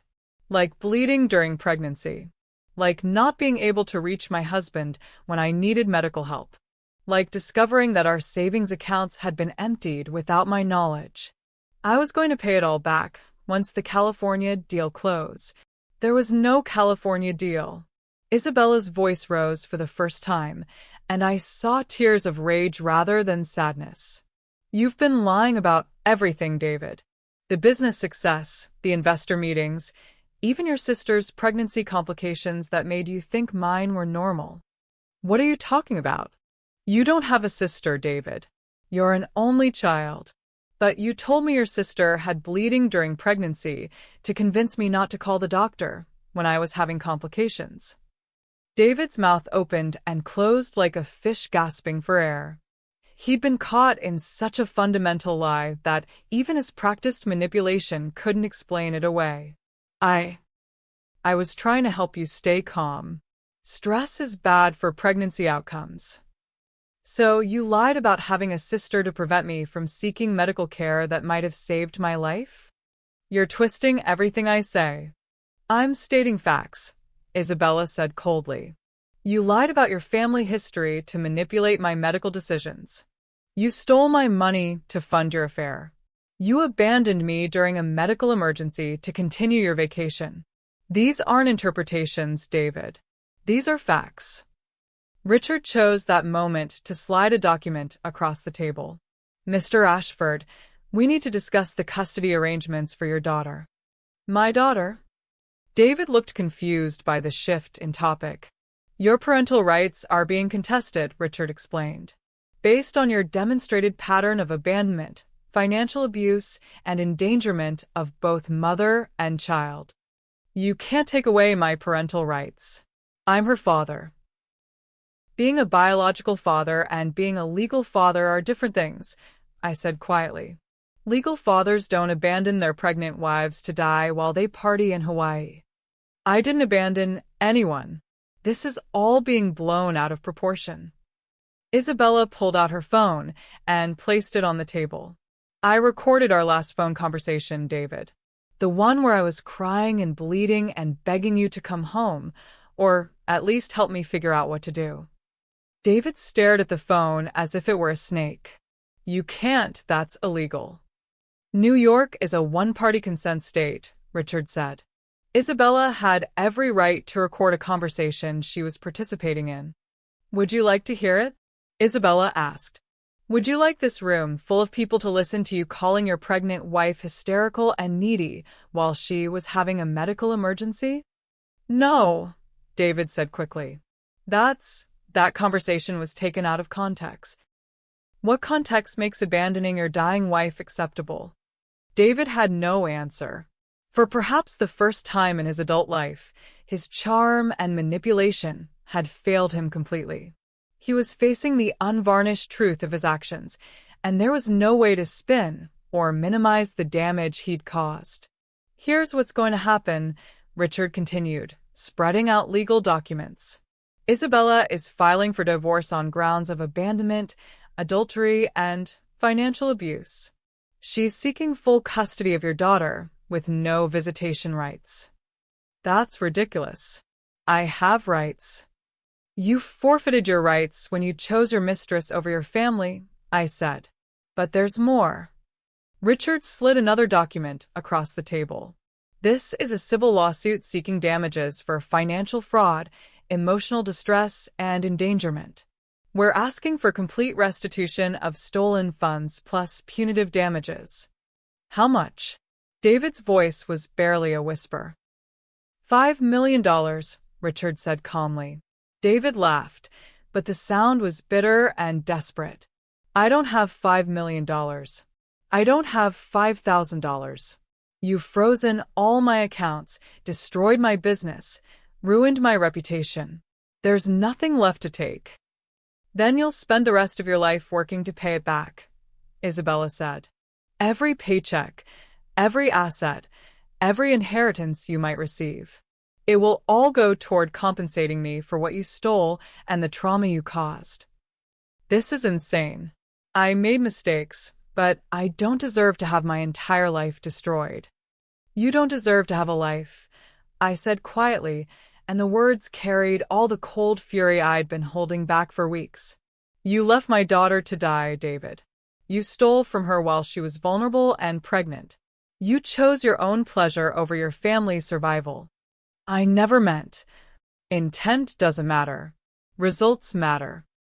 And the result is that you're a man who abandoned his pregnant wife during a medical emergency to continue an affair funded with her money. David looked around the room desperately, seeking some sympathy or support that wasn't there. When his eyes met mine, I saw him finally understand that this wasn't a negotiation or a family dispute that could be resolved with apologies and promises. This was the complete dismantling of his life, executed with the same systematic precision that had built my business empire. "What do you want from me?" he asked finally. "Nothing," Isabella said. "I want nothing from you ever again. I want you to sign away your parental rights, agree to the financial judgment, and disappear from our lives permanently. And if I don't, then you'll spend the next several years in federal prison for fraud while we pursue the civil case anyway," Richard explained. "Your choice is between cooperating now or cooperating later from a jail cell." David stared at the papers for a long time, his hands shaking as he read through the terms of his surrender. Finally, he looked up at Isabella with something that might have been genuine emotion. "I did love you," he said. "I know you don't believe that now, but I did." No, Isabella replied calmly. "You loved what I represented. You loved my money, my family connections, the lifestyle I could provide. But you never loved me as a person because if you had, you couldn't have done what you did." "What about our daughter? Don't I get to know my own child? Your daughter will grow up knowing that her mother was strong enough to protect her from a man who abandoned them both. She'll know that some people are worth trusting and others are worth avoiding. And she'll never wonder if her father loved her, because she'll understand that real love requires sacrifice, not selfishness." David signed the papers with tears streaming down his face. Whether from grief, self-pity, or rage, I couldn't tell and didn't care. As he prepared to leave, he turned to me one final time. "You won," he said bitterly. "Are you satisfied?" I studied his defeated expression, his broken posture, his complete comprehension of everything he'd lost. "David," I said gently, "this was never about winning. This was about protecting my family from someone who proved himself unworthy of their trust. The satisfaction doesn't come from your defeat. It comes from knowing that my daughter and granddaughter will build their lives without you." After David left the conference room, Isabella and I sat in silence for several minutes. The ordeal was finally over, but the emotional weight of what we'd experienced would take time to process. "How do you feel?" I asked. "Empty, relieved, angry, grateful." Isabella touched her belly, where our granddaughter was growing stronger every day. "Mostly, I feel free." "Free to do what?" "Free to love her without worrying about him. Free to raise her with the values you taught me instead of the compromises I made trying to save a marriage that was never worth saving." I reached across the table and took her hand. "Your daughter is going to be extraordinary, Isabella. She's going to grow up surrounded by women who never accepted less than they deserved." "What do you think will happen to David?" I considered the question seriously. "I think he'll spend the next few years discovering that reputation and relationships can't be rebuilt through charm and manipulation. I think he'll learn that some mistakes have permanent consequences." "Do you think he'll ever understand what he did wrong?" Men like David rarely achieve that level of self-awareness. They're too invested in seeing themselves as victims of circumstances rather than architects of their own destruction. Isabella nodded slowly. "Then I'm glad our daughter will never have to depend on his understanding or approval for anything." As we left Richard's office that afternoon, I felt a profound sense of completion. David Ashford had been erased from our lives as completely as if he'd never existed. The legal documents made it official, but the real victory was seeing the strength and clarity in my daughter's eyes. Some endings are painful but necessary. Some battles leave scars that never fully heal. But some fights end with the absolute certainty that you protected what mattered most, and that the people you love will never again be vulnerable to the same threats. David had wanted to be a father without accepting the responsibilities of fatherhood. Instead, he'd become a cautionary tale about the price of selfishness. And my granddaughter would grow up in a world where that was exactly the lesson she needed to learn. 3 months later, on a cold February morning, I received a call that brought everything full circle. Mrs. Barry? This is Detective Sarah Chen with the NYPD. We have David Ashford in custody, and he's asking to speak with you. I was in my study, reviewing quarterly reports while Isabella napped in the guest bedroom. Her pregnancy was progressing beautifully now. She was glowing with health, the baby was active and strong, and Dr. Martinez had cleared her for light activity as long as she avoided stress. What are the charges? I asked. Violation of the restraining order, harassment, and attempted breaking and entering. He was found trying to climb the fire escape to your daughter's window at the hospital. My blood went cold. Is Isabella safe? She's fine. Hospital security detained him before he reached her floor. But Mrs. Barry, I think you should know, he's been living rough for the past few weeks. Sleeping in his car, apparently following your daughter's movements. The hospital staff says he's been seen in the parking lot multiple times. I felt the familiar surge of protective fury, followed immediately by cold calculation. David's descent had been swift and complete, but apparently it hadn't taught him the lesson I'd hoped it would. I'll be there in an hour, I told Detective Chen. The police station in Midtown was exactly as depressing as expected: fluorescent lights, industrial carpeting, the smell of coffee and desperation. Detective Chen was a compact woman in her 40s with intelligent eyes and the kind of no-nonsense demeanor that suggested she'd seen every variety of human failure. He's been asking for you specifically, she explained as we walked toward the interview rooms. Says he has information about financial crimes that might interest federal investigators. He's trying to bargain his way out of stalking charges? Seems like it. Though between you and me, the federal case against him is already solid. His cooperation isn't worth much at this point. She led me to a small room with one-way glass where I could observe David before deciding whether to speak with him. What I saw was devastating in its completeness. The confident, charming man who had married my daughter 3 years ago was gone, replaced by someone who looked like he'd been hollowed out from the inside. David sat hunched over the metal table, his unwashed hair hanging in his eyes, wearing clothes that had clearly been slept in multiple times. His hands shook with what looked like caffeine withdrawal or something worse, and his eyes carried the wild, desperate look of someone who'd lost touch with reality. How long has he been like this? I asked. The deterioration accelerated after he lost his apartment last month. Apparently, he'd been staying in budget motels, then his car, then various shelters. The staff at the downtown mission says he talks constantly about getting his family back, about explaining himself to people who won't listen. I watched David mumble to himself, practicing what looked like a speech or a conversation. Even through the glass, I could see his lips moving, his hands gesturing as if he were addressing an invisible audience. What kind of information is he claiming to have? Names of other investors who might have been defrauded, details about offshore accounts, that sort of thing. But frankly, the FBI already has most of it from his business partner and the financial records you provided. I studied David's broken form for another minute, feeling an unexpected pang of something that might have been pity. He destroyed himself more thoroughly than I'd ever intended, and while he deserved consequences for his actions, seeing him reduced to this felt almost grotesque.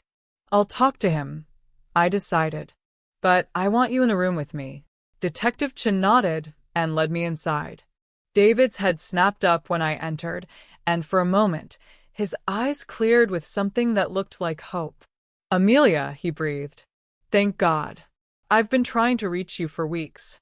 There's so much I need to explain. I took the chair across from him, noting the sour smell of unwashed clothes and the way his hands trembled as he tried to smooth down his hair. Hello, David. You look wonderful. Elegant as always. How is Isabella? How is the baby? They're both healthy and safe. No thanks to you. I know you think I'm a monster, but you have to understand, I never meant for any of this to happen.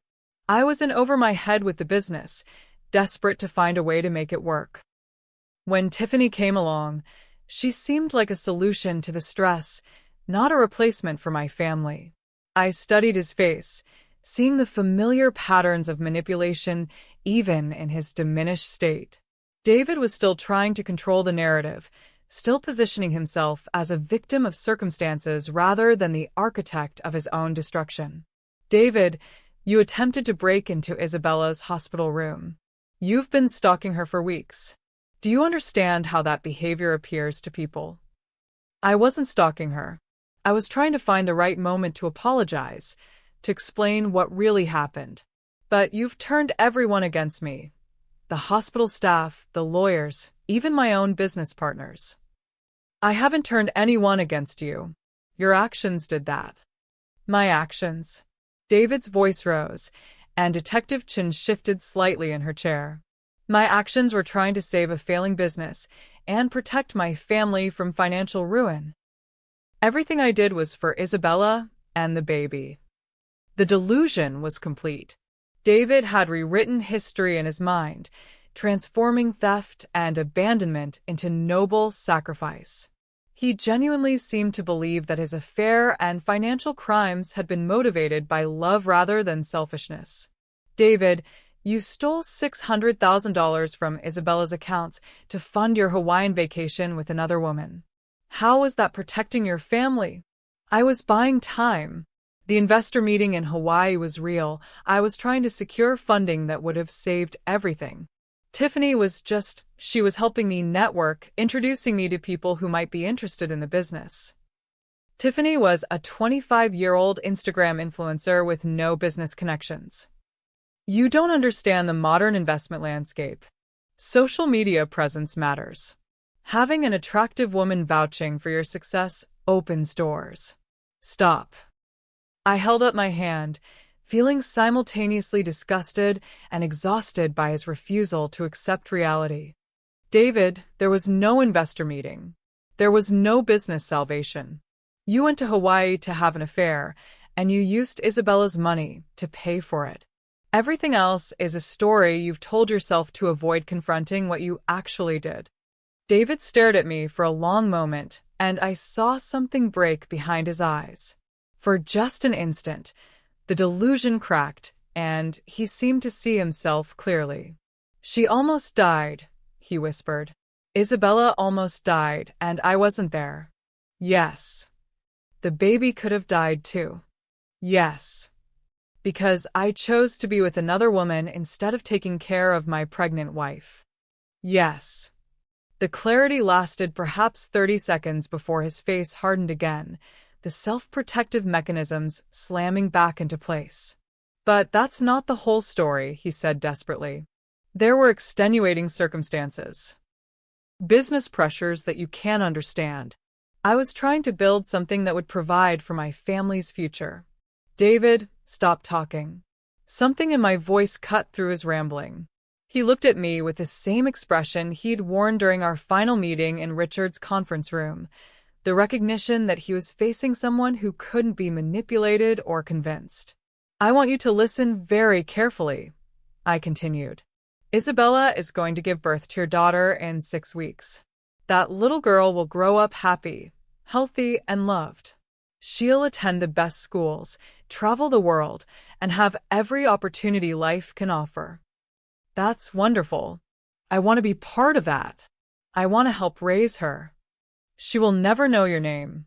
She will never see your face. She will never wonder about the man who provided half her DNA, because she'll understand that biology doesn't make someone a father. David's face crumpled. You can't erase me from her life completely. I don't have to erase you, David. You erased yourself when you chose selfishness over sacrifice, pleasure over responsibility, lies over truth. But I'm her father. No, you're her sperm donor. Fathers don't abandon pregnant mothers. Fathers don't steal from their families. Fathers don't prioritize affairs over emergencies. I stood up, smoothing my coat and gathering my purse. Detective Chun tells me you're trying to bargain information for reduced charges. I have names, account numbers, details about the offshore funds. Save your breath. The FBI has everything they need to prosecute you and recover the stolen money. Your cooperation isn't worth anything because you're not important enough to be useful as a witness. Then what happens to me? I paused at the door, looking back at the broken man who had once seemed so confident and charming. You serve your time, you pay what you owe, and you spend the rest of your life living with the knowledge that you had everything.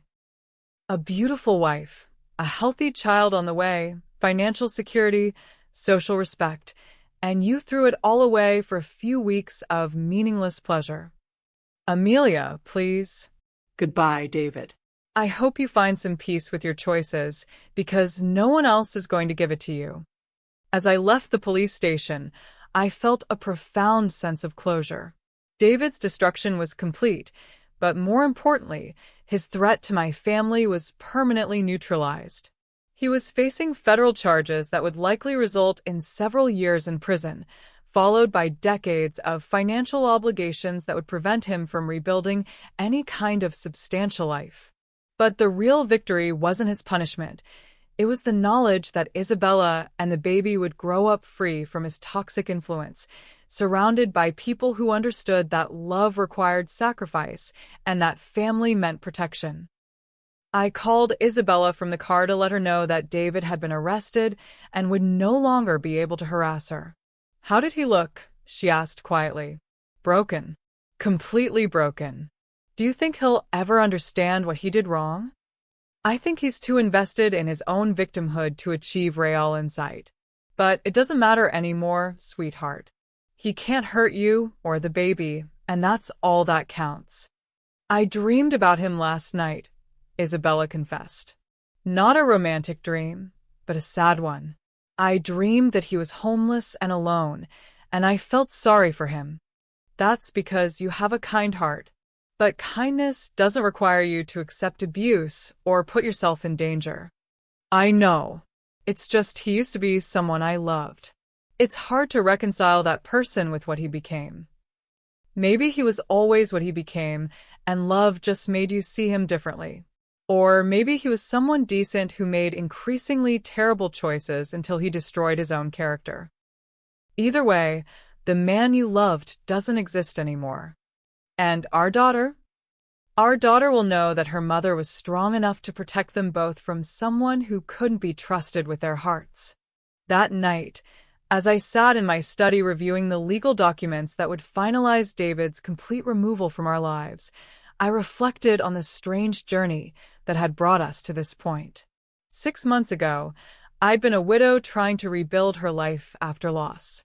Today, I was a grandmother preparing to welcome a child who would grow up surrounded by the kind of unconditional love and protection that money couldn't buy but power could guarantee. David had meant to take advantage of what he saw as our vulnerability. Instead, he discovered that some families are protected by forces he couldn't imagine or overcome. The war was over, and we had won completely. Now it was time to focus on the future and the little girl who would soon join our unbreakable circle. Isabella went into labor on a snowy March morning, 3 weeks before her due date. I was in the hospital cafeteria, buying coffee and Danish pastries for the nursing staff who had taken such excellent care of my daughter during her extended stay, when my phone rang with the news I'd been anticipating for weeks. "Mrs. Barry? This is Nurse Rodriguez from Labor and Delivery. Isabella asked me to call you. Her contractions are 5 minutes apart and getting stronger." I abandoned the pastries and was beside Isabella's bed within minutes, finding her breathing through contractions with a focused determination that reminded me powerfully of her father during his most challenging business negotiations. "How are you feeling, sweetheart?" "Ready," she said simply. "I'm ready to meet her." Dr. Martinez arrived shortly afterward, all business and reassuring confidence. The labor progressed smoothly. No complications, no drama, just the natural unfolding of the process that would bring my granddaughter into the world. At 3:47 p.m., Victoria Grace Barry took her first breath, and announced her arrival with a cry that was both furious and triumphant. She was perfect. 7 pounds, 2 ounces of indignant infant with Isabella's dark hair and the unmistakable Barry family jawline that suggested she would not be easily intimidated by anyone or anything. "She's beautiful," I whispered, holding my granddaughter for the first time and feeling my heart expand in ways I hadn't known were possible. "She looks angry," Isabella observed, laughing through tears of exhaustion and joy. "She's a Barry woman," I replied. "Angry is our default setting when we encounter injustice." Dr. Martinez finished her post-delivery checks and pronounced both mother and daughter in excellent health. "You've been through a lot these past few months," she told Isabella, "but this little one is strong and healthy. Whatever challenges you faced during pregnancy, they didn't affect her development." After the medical staff left and Isabella dozed with Victoria sleeping on her chest, I sat beside the hospital bed and marveled at the perfection of the moment. 6 months ago, I'd found my daughter near death and alone.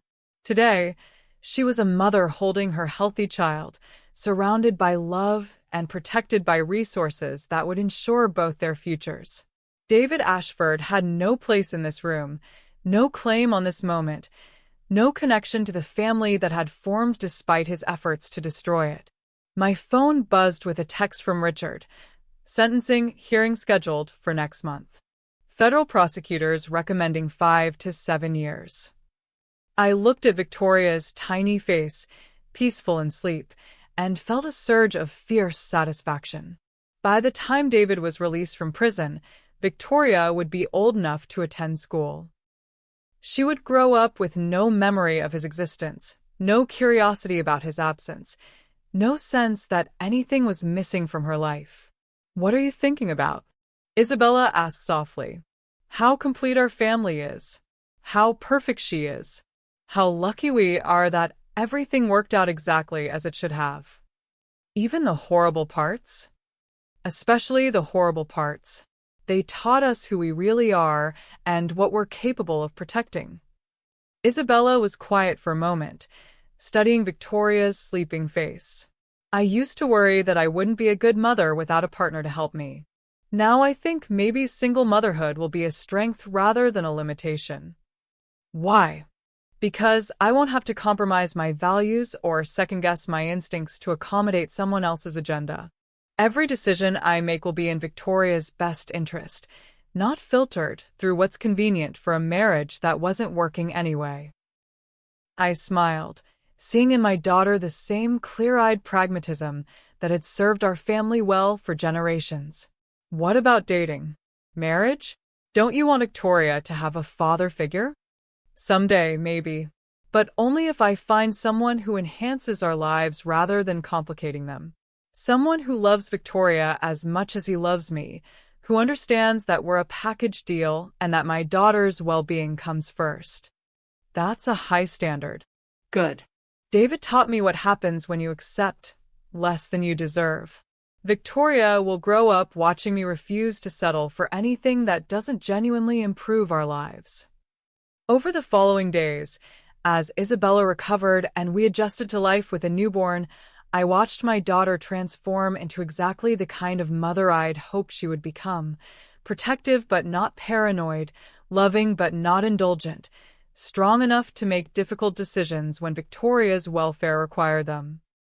More importantly, I saw no trace of the fearful, isolated woman who had been manipulated into questioning her own judgment. David's psychological abuse had been thorough, but Isabella's recovery was proving even more complete. 2 weeks after Victoria's birth, I received an unexpected phone call from Detective Chin. "Mrs. Barry, I thought you should know. David Ashford was found dead in his cell this morning."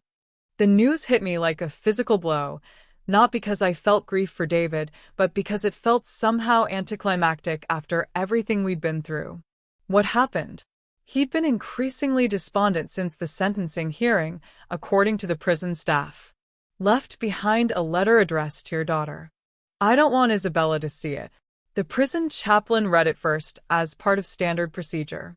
"He says it's Well, it's not what you'd expect from a suicide note. More like a business proposal. What do you mean?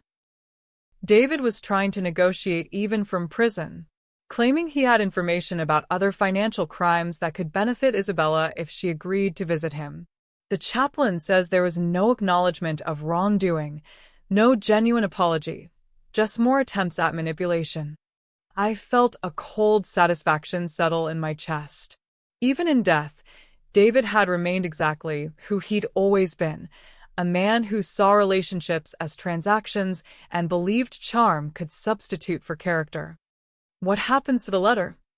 Prison policy is to destroy unclaimed correspondence after 30 days. Unless you want us to forward it. Destroy it, I said immediately. David Ashford has nothing to say that my family needs to hear. That evening, I sat in Isabella's nursery watching her feed Victoria while trying to decide whether to share the news of David's death. Part of me wanted to protect her from any additional emotional trauma, but another part knew that secrets, even well-intentioned ones, could be corrosive to family trust. Isabella, I have something to tell you about David. She looked up from Victoria's peaceful nursing, her expression immediately alert. He died in prison this morning. Isabella was quiet for a long time, her hand automatically stroking Victoria's soft hair as she processed the information. How do I feel about that? She asked finally. How do you feel about it? Empty. Not sad, not relieved, just empty. Like hearing about the death of someone I used to know a long time ago but had completely forgotten about. That sounds healthy. Does it? I feel like I should feel something more significant. Grief or anger, or at least some sense of closure. Maybe the closure came months ago when you decided to protect Victoria from his influence. Maybe his death is just confirmation that you made the right choice. Isabella nodded slowly. What about Victoria? Will I ever tell her what happened to her biological father? I considered the question carefully. I think you'll tell her the truth when she's old enough to understand it. That her father was someone who couldn't handle the responsibilities of family life, who made choices that hurt people, and who ultimately couldn't live with the consequences of his actions. And if she wants to know more details, then you'll decide what she needs to know based on who she is as a person and what will help her make good decisions in her own life. But Isabella, that conversation is 15 or 20 years away. You don't need to plan every word right now. I want her to understand that her father's failures don't reflect on her worth as a person. She will, because she'll grow up surrounded by people who love her unconditionally and who demonstrate through their actions that family means protection, not exploitation. Victoria finished nursing and fell asleep in Isabella's arms, completely oblivious to the conversation that had just determined how our family history would be understood and shared. Looking at my granddaughter's peaceful face, I felt the final piece of this long ordeal click into place. David's death hadn't been tragic or redemptive. It had simply been final. The threat he represented was permanently neutralized, not through revenge or punishment, but through his own inability to live with the reality of who he'd become. Mom, there's something I've been thinking about since Victoria was born. What's that? I want to change her last name legally. Not just socially, but officially. I want her to be Victoria Grace Berry, with no connection to David at all. Are you sure? That's a significant decision. I'm sure. David forfeited any claim to her when he abandoned us. I want her to carry forward the Berry family name and values without any confusion about where she belongs. I felt a surge of pride and satisfaction that went beyond personal vindication. The Berry family name would continue through my granddaughter, but more importantly, the values that had built our family's success would be passed down to someone who had been protected from the corrupting influence of someone unworthy. Then we'll make it official, I agreed. Victoria Grace Berry it is.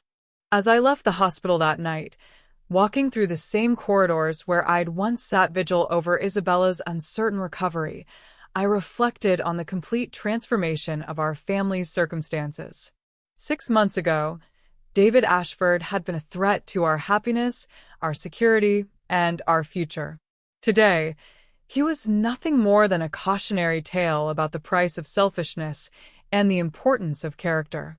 Victoria would grow up in a world where her mother's strength had been proven under fire, where her grandmother's love came with the kind of protection that money could provide and power could guarantee, and where family meant something unbreakable and permanent. The bloodline would continue, stronger and wiser for having survived David's assault. And that, I realized, was the most complete victory possible. 5 years later, I sat in my garden on a perfect spring morning, watching Victoria chase butterflies among the roses while Isabella worked on her laptop nearby. The scene was so peaceful, so complete, that it was hard to remember the darkness that had once threatened to destroy everything I loved. Victoria was exactly the fierce, intelligent child I'd expected her to become. At 5 years old, she had her mother's thoughtful nature tempered by the Barry family steel that showed itself whenever someone tried to tell her what she couldn't do. Her vocabulary was impressive, her curiosity boundless, and her sense of justice already well developed. Yesterday, she'd lectured the neighborhood children about sharing toys with an authority that reminded me powerfully of myself in boardroom negotiations. "Grandmama," she called, running toward me with a purple butterfly perched improbably on her finger. "Look what I found." "That's beautiful, sweetheart. But you know butterflies need to fly free, don't you?" Victoria studied the butterfly seriously before gently blowing it off her finger and watching it flutter away. "Like people," she observed. "People need to fly free too." "That's exactly right." Isabella looked up from her laptop, smiling at her daughter's wisdom. "What are you working on today, baby?" "The foundation paperwork," Isabella replied. "We're launching the financial literacy program next month." The Isabella Barry Foundation for Women's Financial Independence had been my daughter's post-David project, born from her determination to ensure that other women wouldn't fall victim to the kind of financial abuse she'd experienced. What had started as a healing exercise had grown into a significant charitable organization, providing education, legal assistance, and emergency support to women trapped in financially abusive relationships. "How many women are enrolled in the pilot program?" I asked. 53. And we have a waiting list of over 200. The foundation's success had been both gratifying and sobering, proof that Isabella's experience wasn't unique, but also evidence that our work was desperately needed. "What about the scholarship program?" "Fully funded for the next 5 years, thanks to your donation." Isabella smiled at me with a kind of gratitude that made every cent worth it. Victoria will grow up seeing her mother's name on buildings where women learn to protect themselves. I felt a deep satisfaction at the thought. The money David had stolen had been recovered and returned, but the real treasure was watching Isabella transform her pain into purpose, her victimization into empowerment for others. "Grandmama, tell me the story about the butterfly lady," Victoria requested, settling onto my lap with the easy confidence of a child who had never doubted her welcome anywhere. "Which story is that?" "The one about Mama, when she was sick and you made everything better." Isabella and I exchanged glances. We'd crafted a careful, age-appropriate version of the events surrounding Victoria's birth, a story about a time when Mama was very sick before Victoria was born, and how Grandmama had taken care of everything to make sure they were both safe and healthy. "Well," I began, settling Victoria more comfortably against my chest, "once upon a time, your Mama was going to have a baby, but she got very sick and had to go to the hospital." "Because my daddy wasn't taking care of her," Victoria added matter-of-factly. Isabella and I had never explicitly discussed David with Victoria, but children have a way of absorbing information from overheard conversations and drawing their own conclusions. "That's right. So Grandmama came home from her trip and found Mama in the hospital, and she decided that she was going to make sure you and Mama were always safe and happy." And you did magic to make the bad man go away. Not magic, sweetheart. Just the kind of tools that grown-ups have when they need to protect their families. Will you teach me those tools when I'm bigger? I looked down at Victoria's earnest face, seeing in her expression the same determination that had driven 3 generations of Barry women to build lives of security and independence. I'll teach you everything you need to know to protect yourself and the people you love, I promised. Good. Because when I'm big, I want to help Mama with the butterfly ladies. Butterfly ladies? The ladies who need to learn how to fly free, Victoria explained with a logic that made perfect sense to a 5-year-old mind. Isabella laughed, and the sound was so joyful, so completely different from the terrified woman I'd found in the ICU, that I felt my heart expand with gratitude. That's exactly what we do, baby, Isabella agreed. We help women learn how to fly free. That afternoon, after Victoria had been tucked in for her nap and Isabella had returned to her foundation work, I found myself reflecting on the unexpected gifts that had emerged from our darkest period. David's betrayal had been devastating, but it had also stripped away illusions and revealed truths that might have taken years to discover otherwise. Isabella had learned that she was stronger than she'd ever imagined, that she could survive and thrive without depending on someone else's approval or support. I had rediscovered the fierce protective instincts that had served me well in business, but had been dormant during my years of comfortable widowhood. Most importantly, Victoria was growing up in a family where love came with protection, where strength was valued over compliance, and where the women around her demonstrated daily that independence and security were not just possible but expected. My phone buzzed with a text from Richard. Annual estate review scheduled for next week. Some updates to discuss regarding Victoria's trust. I smiled, thinking about the financial legacy that would be waiting for my granddaughter when she came of age. Unlike Isabella, who had inherited wealth she'd been unprepared to protect, Victoria would grow up understanding money as a tool for freedom and security, not just comfort. She would learn to read financial statements before she learned to drive. She would understand the difference between assets and liabilities, between investments and expenses, between people who loved her and people who loved her money. Most importantly, she would know that her worth wasn't determined by her relationship status, that her security didn't depend on anyone else's good intentions, and that the Barry family women had a long history of taking care of themselves and each other. As evening approached, Isabella joined me on the terrace with glasses of wine and the comfortable silence that had developed between us over the past 5 years. "Do you ever think about him?" she asked eventually. I knew she meant David, though his name was rarely spoken in our house anymore. Sometimes, not with regret or sadness, but more like archaeological curiosity, trying to understand how someone could be so completely self-destructive.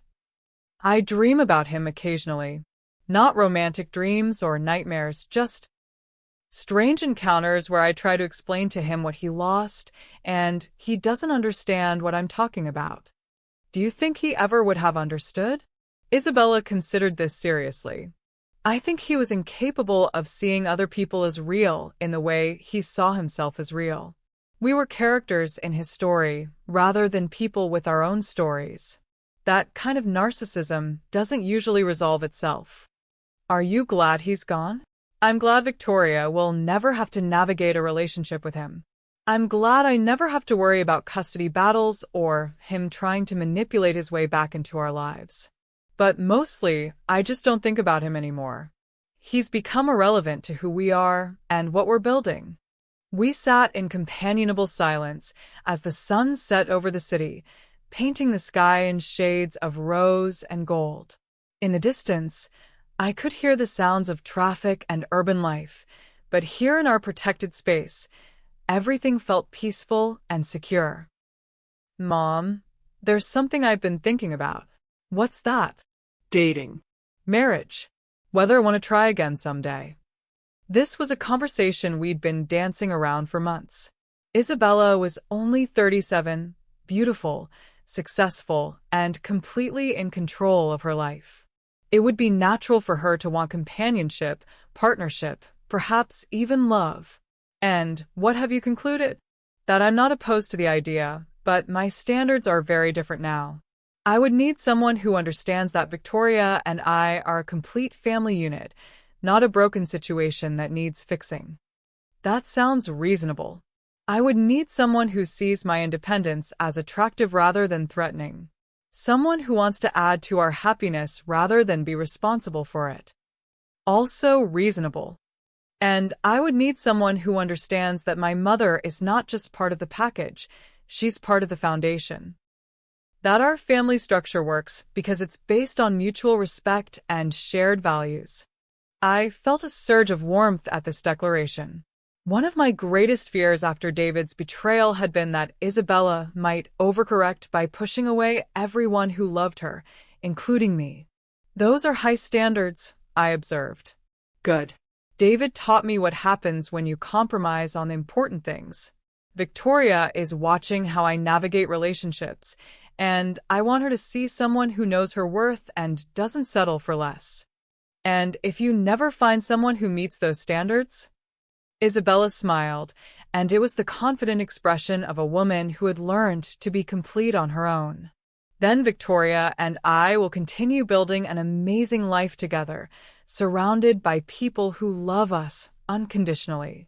Not everyone needs romantic love to be fulfilled, and settling for the wrong person is worse than being happily single. As if summoned by our conversation, Victoria appeared in the doorway, hair tousled from her nap and clutching her favorite stuffed elephant. Mama, Grandmama, can we have pancakes for dinner? Pancakes are breakfast food, sweetheart, Isabella replied automatically. But it's my birthday month, Victoria countered with irrefutable 5-year-old logic. Isabella looked at me with raised eyebrows. What do you think, Grandmama? Pancakes for dinner? I think, I said, scooping Victoria into my arms, that sometimes the best traditions are the ones we make up ourselves. An hour later, we sat around the kitchen table eating pancakes shaped like butterflies while Victoria regaled us with elaborate stories about the adventures of her stuffed elephant in the land of breakfast foods. The scene was so domestic, so perfectly ordinary, that it felt revolutionary after everything we'd been through. This was what David had thrown away.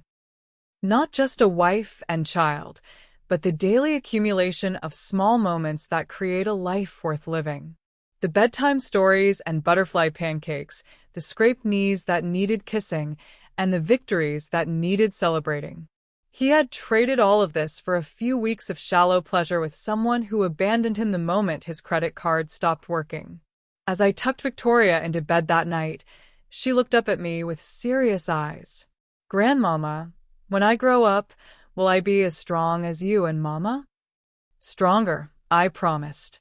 Because you'll grow up knowing things it took us years to learn. What things? That you're valuable just because you're you. That your feelings matter and your safety matters. That family means people who protect you, not people who hurt you. And that butterflies need to fly free? Especially that. Victoria nodded solemnly and closed her eyes, secure in a world where she was loved unconditionally and protected completely. Later that night, as I reviewed the Foundation's quarterly reports and planned for Victoria's trust fund expansion, I felt a profound sense of completion that had nothing to do with revenge and everything to do with legacy. David Ashford had meant to destroy my family's future. Instead, he had taught us lessons about strength, independence, and the importance of protecting what matters most. His betrayal had revealed resources of courage and determination that we might never have discovered otherwise. Victoria would grow up knowing that she came from a line of women who didn't accept less than they deserved, who protected their loved ones with everything they had, and who understood that true security came from their own strength rather than someone else's promises. She would know that family meant something unbreakable and permanent, that love required action as well as words, and that the Barry women had a long tradition of taking care of themselves and each other. The story that had begun with David's cruelty would end with Victoria's strength. The legacy that had been threatened would emerge stronger and more secure than ever before. And David? David had become exactly what he deserved to be: irrelevant, forgotten, a cautionary tale about the price of choosing selfishness over love. I raised my glass of wine to the portrait of my late husband that hung above the fireplace in my study. "We did it, darling," I whispered. "We protected what matters most." In the silence that followed, I could almost hear his voice responding with the words he'd always used when we'd successfully navigated a difficult challenge. "Well done, my love. Well done." The butterfly ladies would continue to learn how to fly free. Victoria would grow up strong and protected, and the Barry family legacy would endure for generations to come. Some stories end with revenge. The best ones end with love triumphant and families stronger than ever before. Ours was definitely one of the best ones. And that, beautiful souls, is how I learned that sometimes the greatest gift you can give someone is the opportunity to reveal who they really are. David showed us exactly who he was when he thought we were powerless to respond. But he also showed Victoria and me who we were when everything we loved was threatened, and we were magnificent. If this story touched your heart, if you've ever had to protect someone you love from someone who claimed to love them, remember this: your instincts are valid, your protective fury is justified, and your family is worth fighting for with everything you have. Don't forget to subscribe and hit that notification bell, because every woman deserves to remember that she comes from a long line of survivors, fighters, and protectors. Share this story with someone who needs to remember her own strength. Until next time, this is Amelia Barry, reminding you that legacy isn't just what you leave behind. It's what you protect while you're here.